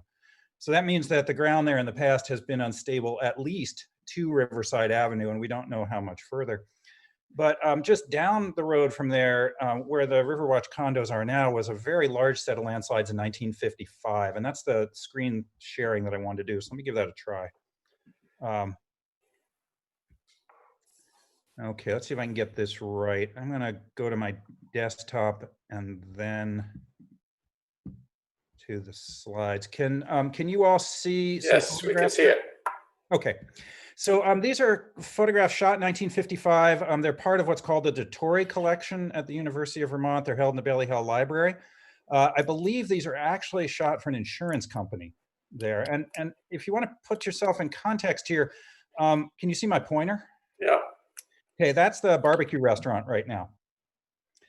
So if you look at that, you'll notice that Riverside Ave had to be diverted up into what now is that sort of entranceway into the condos there and then back out. But I think as you see the series of photographs here, you'll get an idea for the scale of this. Let's see if I can move to the next photo here. Okay. There's the landslide. And again, you're looking at what is now the barbecue restaurant there. And a down-dropped block next to it that's part of their parking lot, and then a really big hole. This failed several times during the summer and fall of 1955, forcing the city to reroute Riverside Ave at that point. This gives you another view of the depth of that slide. Some of this material was in fill, but some of this material was in native geologic materials here. The 1872 maps show a stream running through here. And then that stream was filled and Riverside Avenue was put on top of it. The city landfill was up to the right, uphill from this. This starts giving you another idea for the scale of that. There's the bypass road that was put in while the slide area was being filled. And I think the next one will give you some idea of the depth. There's a steam shovel down the bottom. Rumor has it from the guys at the auto body shop there that this hole was filled by several hundred junk cars. So it wasn't really a good geoengineering that filled it, but it was just practical Vermont, I guess, to fill it with junk cars, and it's been stable ever since. Although if you go to the bottom, you'll see a lot of rusty water sort of leaching out of this, which I guess is no surprise. But to put it in relation to the property you're all discussing tonight, these are many of the buildings that are going to come down in here. So the current property, the development you're considering, is just off the edge of this 55 slide. And my reason for showing this is not to particularly scare people, but I think to try to make sure that the geotech assessment here is sober and understands the magnitude of the failure that occurred just next to this property. And I think with a good geotech boring program, you're going to be able to figure out whether the property is on native materials, the strength of those native materials, or whether some of it's on fill. And I can't say from these photos, but my suspicion is that it's just at the edge of that 55 slide from trying to be out in the field and relocate buried based on where these homes are now that would be coming down. So this is a farther view away. Again, this would be the barbecue restaurant and the properties here that are going to come down. I think that's the last of these, so I'll stop sharing. But my other suggestion would be here as the board thinks about this, and I heard some of the comments on the architecture and the massing of the building, but from a geologist's point of view, I would think really strongly about trying to pull this building back 10, 20, 25 feet away from the sidewalk. Only that we know that the slides right opposite this building are capable of hitting Riverside Ave. They've done it in the past. There's photographic evidence from the Burlington Free Press on the 68 slide. It went back. The sidewalk was hanging in air on Riverside. But I think you might give yourself a little bit margin of safety by pulling this building back away from its current location right up on the sidewalk. So that if there was another slide and it went back 20 feet, maybe it wouldn't take the building with it. But the possibility is there to take Riverside Ave. It's happened before. I mean, 55 is a while ago. But if you look at the history of the slides, actually, I'll pop one more picture up that might be helpful. This is one that was done by a student of mine. My entire class of 25 students this fall is working on Riverside Ave as their final project. And I can share that with all of you when they're done. But they've been trying to put together some mapping of the slides. Let me close everything I've got here. Can everybody see that? Not yet. Pop in yet. It's in green here. It's the LiDAR of Riverside Ave with slides on it. Can you see it now? Yeah. Okay. So this is a draft from one of the students. The LiDAR, of course, the really high resolution topography here. And so you can see where the subject property would be here that you're talking about. You can see the Riverwatch condos. One of the things to see out of this is, in fact, this terrace that many of the neighborhoods are sitting on was itself dissected by landslides. That's why this really rugged topography here. There's one right here behind the U-Haul dealer and the gas station, the Shell station right there. But the red are all the slides that we've identified through looking at historic photographs and looking at newspaper clippings on there. So this is simply to say that the property here appears to be in a relatively stable area, but it is surrounded on pretty much all sides by landslides that have been active in the last couple decades. And so I just think it's worth really thinking about that as it's put in to make sure it's safe. And I think all the red and orange right in front of the property is the reason I'd argue to try to pull it back a little bit and make sure it's as far away from Riverside Ave as is practical given what needs to be built there. So that's my comments. Any support have any questions for Paul Behrman at this point? Okay, guess not. Thank you. Sure. I see. Looking. Sharon, are you there too? I think who wants to speak next? Can you hear me? Yes. Go right ahead. Okay. Yes. Thank you. So I'm really glad that Paul Behrman was able to come to speak, because the overarching issue, and I come to the DRB frequently, unfortunately, with speaking about projects that I really think are good projects, but the issue at hand is the property that they're being developed on. And the instability of Riverside Avenue, I learned, because I'm not a geologist, but as a city councilor and actually a member of the Public Works Commission, when George Crombie was there talking about the upgrade of Riverside Avenue. And, we did upgrade that road, but that was years later. And the original plan was to deal with all of the leachate, all of the drainage that came from Colchester Avenue and the properties, and go across underneath the roadbed and bring it safely to the river without eroding the bank on the river's edge. That project was very costly and was not supported. And so we never really addressed this adequately. And so every time a developer comes forward, there's always concern about the stability. And for me, I learn something every time that when Paul speaks. But for me, the issue that was outstanding in the packet was that DPW hadn't responded to the stormwater issue. And so there was nothing for me to review.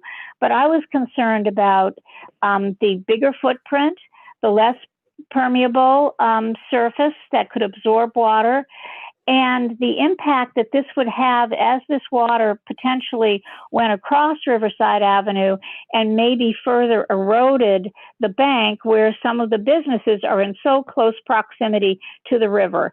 The barbecue place, as many of you who have lived here a long time, used to be Tortilla Flats, and their kitchen went into the river years ago. So that's a fact.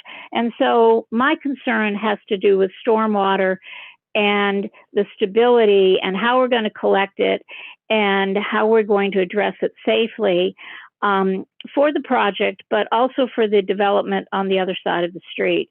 I listened to what the developer had to say with the collection system, and I'm certainly glad that you're now looking at the 100-year storm, because these storms, with climate change, these criteria have gone out the window. A 100-year storm isn't 100 years anymore. God knows how frequently that happens.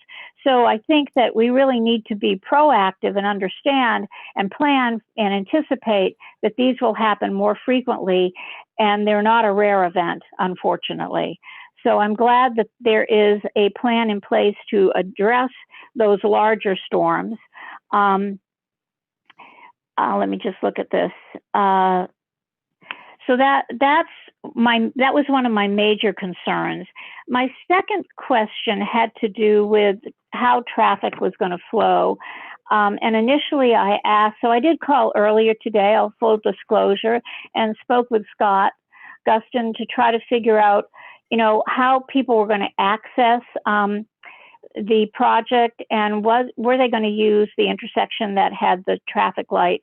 And that I learned that, unfortunately, not that the developer didn't want to, but couldn't get an easement, so that is not the main entrance. And so it will be the unsignalized entrance, as was stated. So I'm not going to be critical of that. It's not as ideal, but I'm not critical. I did want to understand, there's going to be a cafe, at least, when the sketch plan review was done, the cafe was going to be available to the tenants, but also to the public. And I wasn't quite sure how that was going to work, and where people, if they drove, I think the intent was people would walk to the cafe. But if it was a good place to eat, you might become popular. And where would people come? Where would they park? Is there adequate parking behind the project? I wasn't quite sure about that. I couldn't figure that out from my own review. And then a question that I have, 2 other points, and then I'm done. When someone develops senior housing, is there any review, is there any reaching out to like AARP to talk about the amenities and how it's laid out? Is there any kind of conversation that occurs prior? I'm just interested in that. I think it would be very helpful if that was known and occurred. And the other point that I wanted to make was that I didn't really focus on how stark the back of the structure was, and there were no really details. And so I don't really know. I heard that there was a distance from the Champlain Housing Trust properties on Hillside Terrace and this project. It's unfortunate because I think if those were Riverwatch houses, more interaction would have occurred because those are more owner occupied with some rental, whereas the housing behind this project is all rental and low income. And I think that it is deserving of some consideration of screening also, if that could be contemplated. And Brad, the last thing I wanted to say was that I really wish the city would look at, I'm really glad to hear Paul Bierman's class, Professor Bierman's class is looking at the whole corridor. And I really wish the city would look at the whole corridor to understand the instability, so that when there are still some parcels that could be developed, when a developer decides to move forward, they would have a reference point to go to and understand the nature of the problems that they might have to address and resolve as they move forward with their project. It's not the developer's fault. It is the fact of the matter of the instability and what was there as a landfill, and how water runs from Colchester Avenue, as we know, down over the bank, and how water is a mighty force. And I don't think anyone takes it seriously. And I think it's a really, really an unsafe area of our city that is deserving of real attention, so that we protect the people who are going to live there and help the developers who want to develop there. Thank you. Sharon, I think there's another member of the public who wanted to speak. Am I correct? Bob Butani? Yep. Can you hear me? Yes. Thank you. So, the reason is I have concerns about I can't hear you very well. Can you give it? Is that better? Not much. You gotta get closer to the mic, whatever mic you have.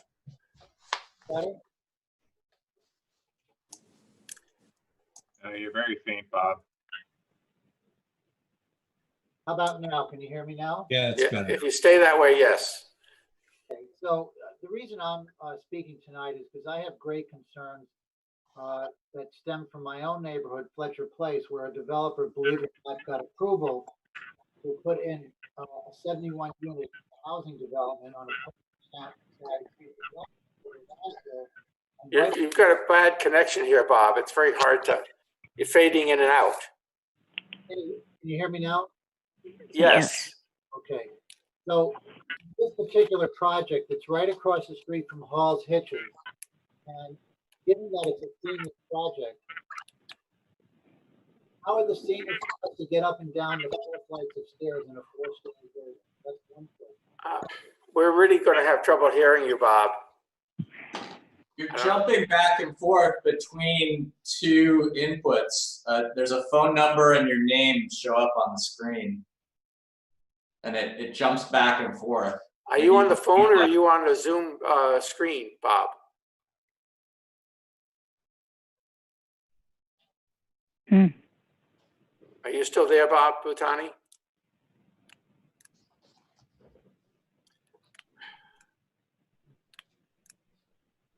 I guess we're not hearing anything you're saying, Bob. Were you calling it in on the phone? No.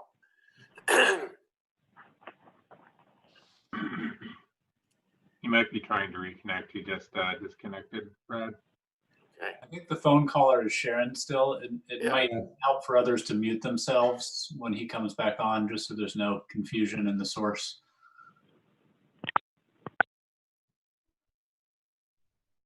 There is another phone out there too, but I don't know what that is. All right, so I just enabled Bob to talk again. How about now? Let's give it a shot. Can you hear me? Yes. Okay, I'm very sorry. I didn't want to delay your proceedings here. I had my laptop in the docking station, so I just pulled it out. So anyway, how are the seniors supposed to get up and down those 4 flights of stairs is one question. There doesn't seem to be any elevators. The other thing is to follow Dr. Bierman's testimony. This is right across the street from Hall's Hitches, where I believe the Halloween landslide had a dramatic effect and closed that hiking path. Looking at the A&R Atlas, there seems there's going to be 80% impermeable coverage from this project. And that stormwater will be collected in pipes going to an outfall. Where will the outfall hook up with the piping that comes from Riverwatch community and then into the Winooski River? Will that further destabilize the banks facing the Winooski River?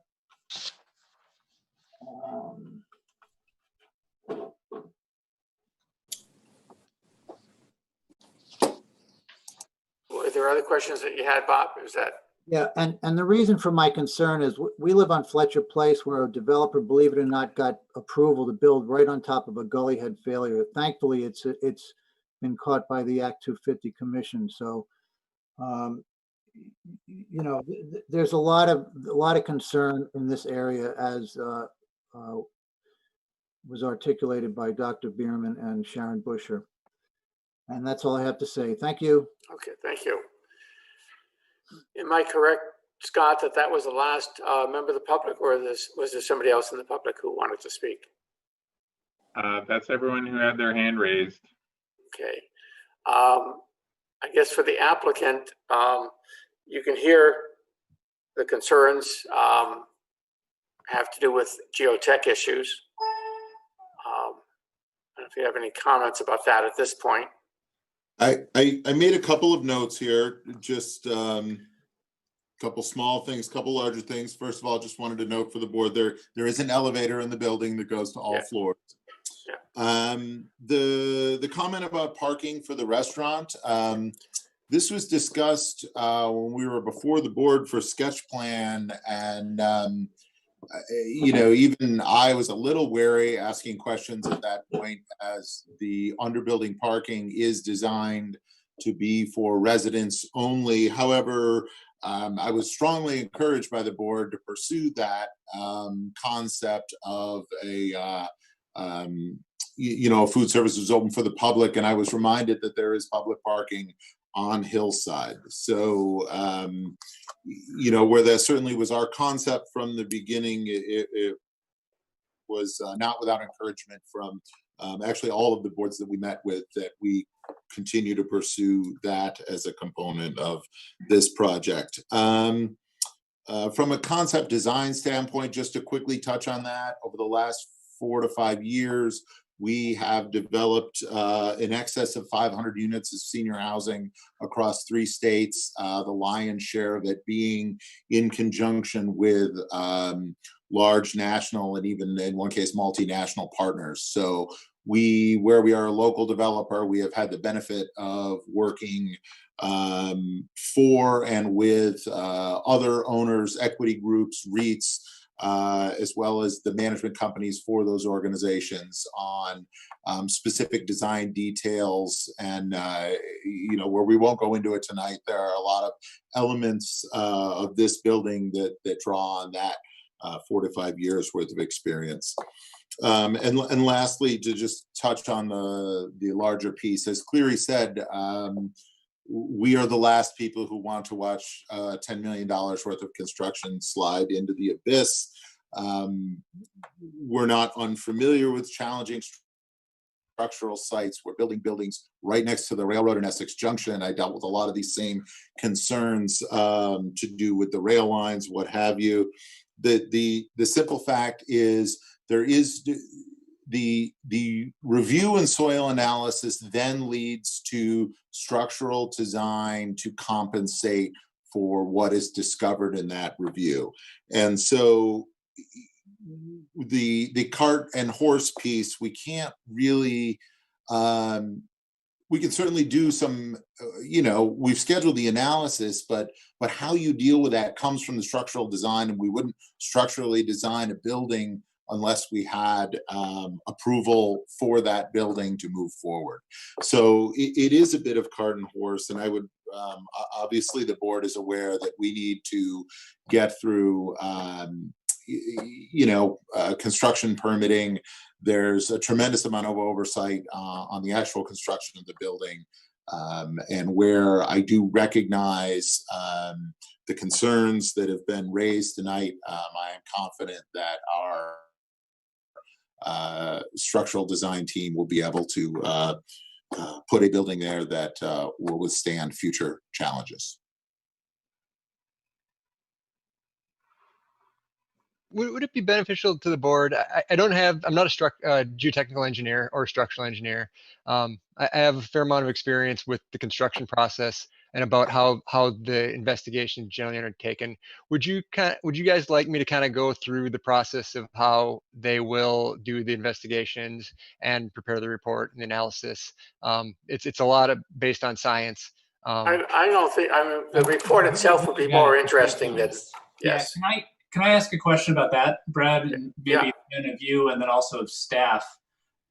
Right now, the proposed conditions just require you to have the analysis done prior to construction.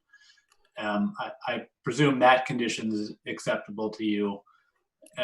But Scott and Mary, is that the same condition we used for the project just down the road? Did we require them to come back to us with the geotechnical information prior to releasing the permit or approving the permit?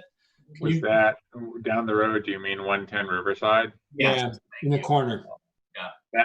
That was denied, but had it been approved, there was a condition. Well, there wasn't even a condition. The board had reopened the hearing to address several items, one of which was having the geotech analysis done for that retaining wall behind. Yeah, that's what I'm trying to understand is the sequence there. And I know there was a retaining wall in that one, not proposed here, but it seemed like we required the geotechnical work to be done before we approved the permit. In that case, we denied it, but the sequence was we saw the geotechnical analysis before approval. Well, I think the difference is, I think there's a difference between geotechnical analysis associated with civil matters. So, you know, we would anticipate that the civil design for this site would be completed. So if we were building an upslope retaining wall, yes, we would need to provide all of the basis associated with that. However, really the geotechnical, the soil analysis for the building doesn't, and please correct me if I'm wrong, architects on the board, that is simply data that is then processed by the structural engineer as they create a design schematic and spec for the footings and the you know, the underpinnings of the building. That the data in itself is just raw data. Right, somebody's got to solve the problem. Right. I guess one of the interesting things here in this conversation, so to speak, is, and I'm not sure we have any ability to do this, is the conversation that we've heard tonight from some of the public is issues that aren't necessarily on this site. It's on the other side of Riverside. And will the analysis of this site on itself yield the information, or is it necessary to get information about the other side of Riverside? And I don't know if we have the authority to ask that. So Scott, is that where's our realm on this one? Well, you were looking at a permit for this property on this parcel. I understand the larger context. Yeah. And at risk of a 15-second tangent, I know there is an analysis being done of the slope along the water side of Riverside Avenue. And I've checked in periodically with Norm Baldwin, the city engineer who's spearheading that. The short answer is we don't have even a draft to look at yet. No timeline on that. Boy, you know, the pandemic sort of blew that up. I'm not sure what the end point is. Okay. And Ben, I appreciate that perspective, and I think in a standard situation, what you're proposing, you know, an after the fact confirmation that everything is fine, or that the building can be revised in a manner to accommodate any new information makes sense. I guess my biggest concern is under the zoning ordinance, the major impact review standards. Do we have sufficient evidence, absent a geotechnical study, to say that it meets those standards? And I know, Brad, I hear what you're saying about where the evidence indicates a problem, but this is pretty close to that. And are we sure that, you know, authorizing this kind of construction on this parcel won't have consequences that impact the road and other properties up or down slope? To Jeff's point, I'm close to my camera, and we certainly do that to some extent with traffic studies, right? I mean, we ask for intersections that are affected that are not on that site.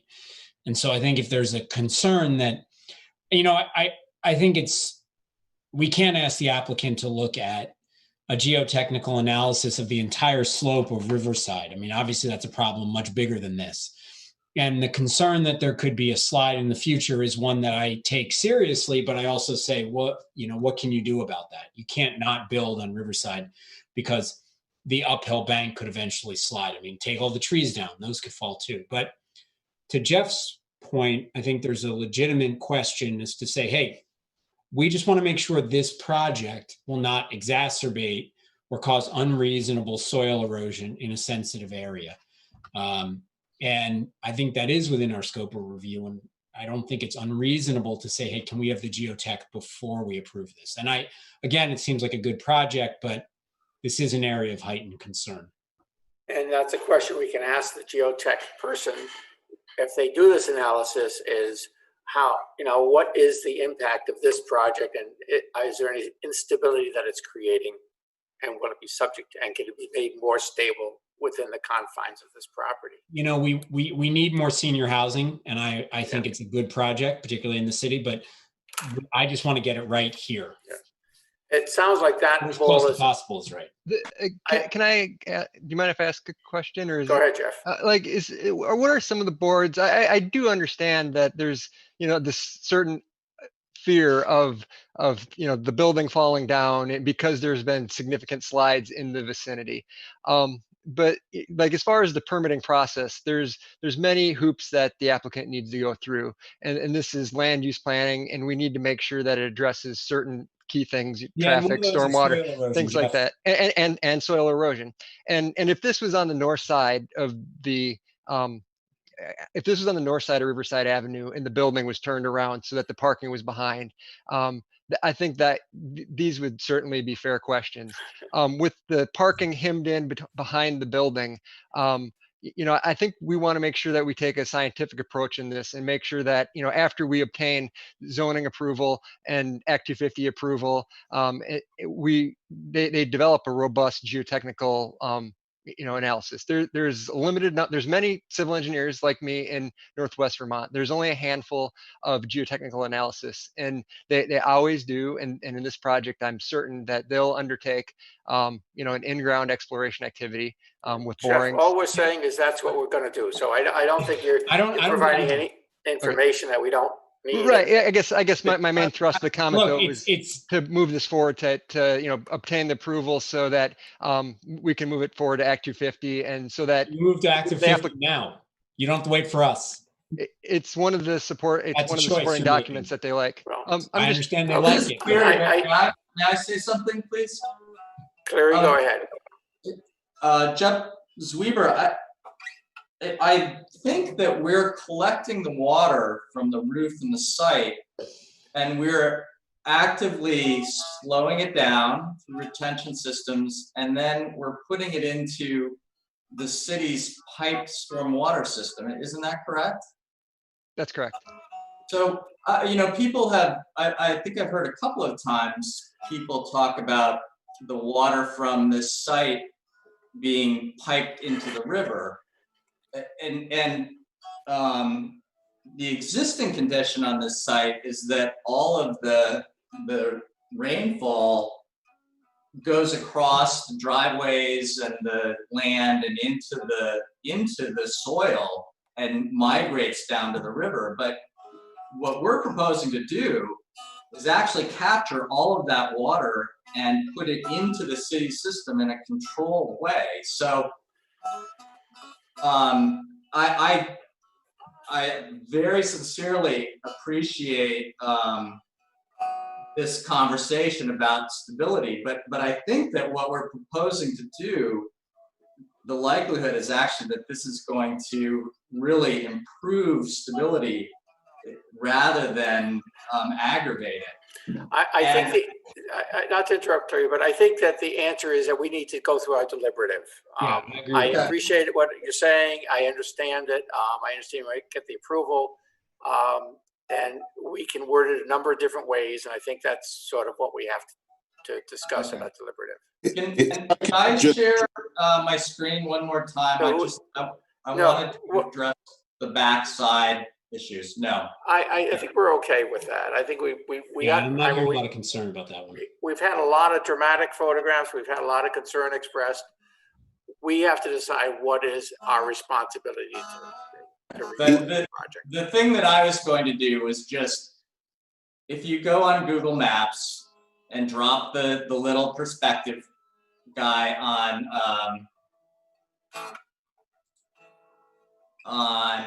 the east side hillside terrace and sort of look at the perspective that you get from that side of the project.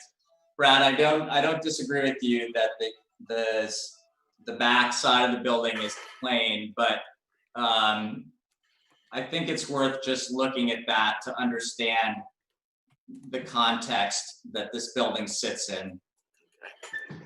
You're going back to that. Okay. Well, it's been brought up a couple times, Brad, so. Okay, well, I would say you go look at the Eagles, I think it's called Eagles Landing on St. Paul Street, and the back of that, which you see coming down Maple Street. And it's smaller, and it's sort of shocking to see that. But anyways, that I may be the only one who feels anything Please about look that. at the context. Is it? Can I just add one more thing, and it's really just a question? Is what is the context of the information we're providing? So if we're providing a geotechnical report, I don't see, and correct me if I'm wrong, that it's anything more than an FYI, because as Brad pointed out, any problems, and that isn't to say there is a problem, but by definition, a geotechnical report gives you the data of what's under the earth, and those problems. No offense, but I think everybody's trying to somehow get us to not do something in our deliberative, and you're just stalling for us not to get to do our deliberative. Okay. All of this, I understand what you're saying. I understand the concerns. I understand you want us to get on and approve the project and not make a big deal out of this. Maybe we won't, but we won't know until we get into our deliberative. And telling us about that it's not a big deal, or there's other solutions, or that, we're just going in circles. I guess I was going to offer that it's more of they don't need a building permit. And I guess I'm thinking that it's more of the building permit purview as opposed to the zoning permit. And I guess that's all. That's Brad. I would think it would be the building permits department. And I guess my concern is less about between now and the next meeting or whatever. If I complete a report and send it over to you and we get approved a month from now, like, I guess that's fine. What I'm not getting heartburn over that. What my concern is that what conversation does that spur? So I have the general understanding based on previous exploration of this site, which is not pertinent here, but that this site is on native soil. It has never been the location of a slide, which leads me to believe that it's probably going to give us a relatively bland soil report. So is it as simple as I provide a bland soil report and everybody says, okay? Or are we opening Pandora's box here and we're going to find ourselves, off in the weeds talking about how we should maybe address something structurally, which, is sort of beyond the purview. So that's really my question. I'm not asking for an up or down vote necessarily. It's more just where are we going with it? No, that's a fair question, Ben. I appreciate that. And I guess quickly, what I would be looking for, Ben, is the geotechnical report and an expert who can opine that based on that data, developing this project, both in terms of its weight and other impacts on the soil, will not result in any of the undue adverse impacts that we look at under the major impact review standard, such as unreasonable soil erosion or unsafe conditions. So it's not just the data, in my view. It's us having someone we can rely on who's going to be in front of us and say, I've looked at the data, I am an expert in these issues, and I can give you, board, some comfort that by approving a project of this size and weight and this design with the following stormwater features is not going to cause problems in this area based on this data. So that's what I imagine. Whether we need that right now, whether it's a condition that you just come back, later, I'm not sure, but that's what I have in mind.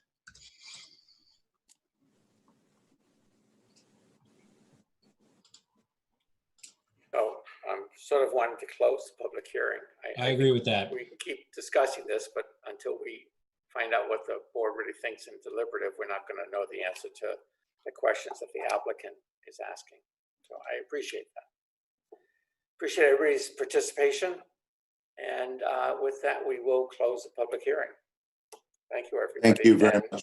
Well, we have some other business tonight.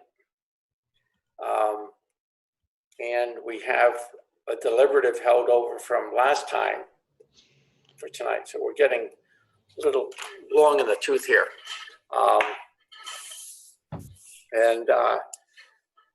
Given how late it is, I'm wondering if we would want to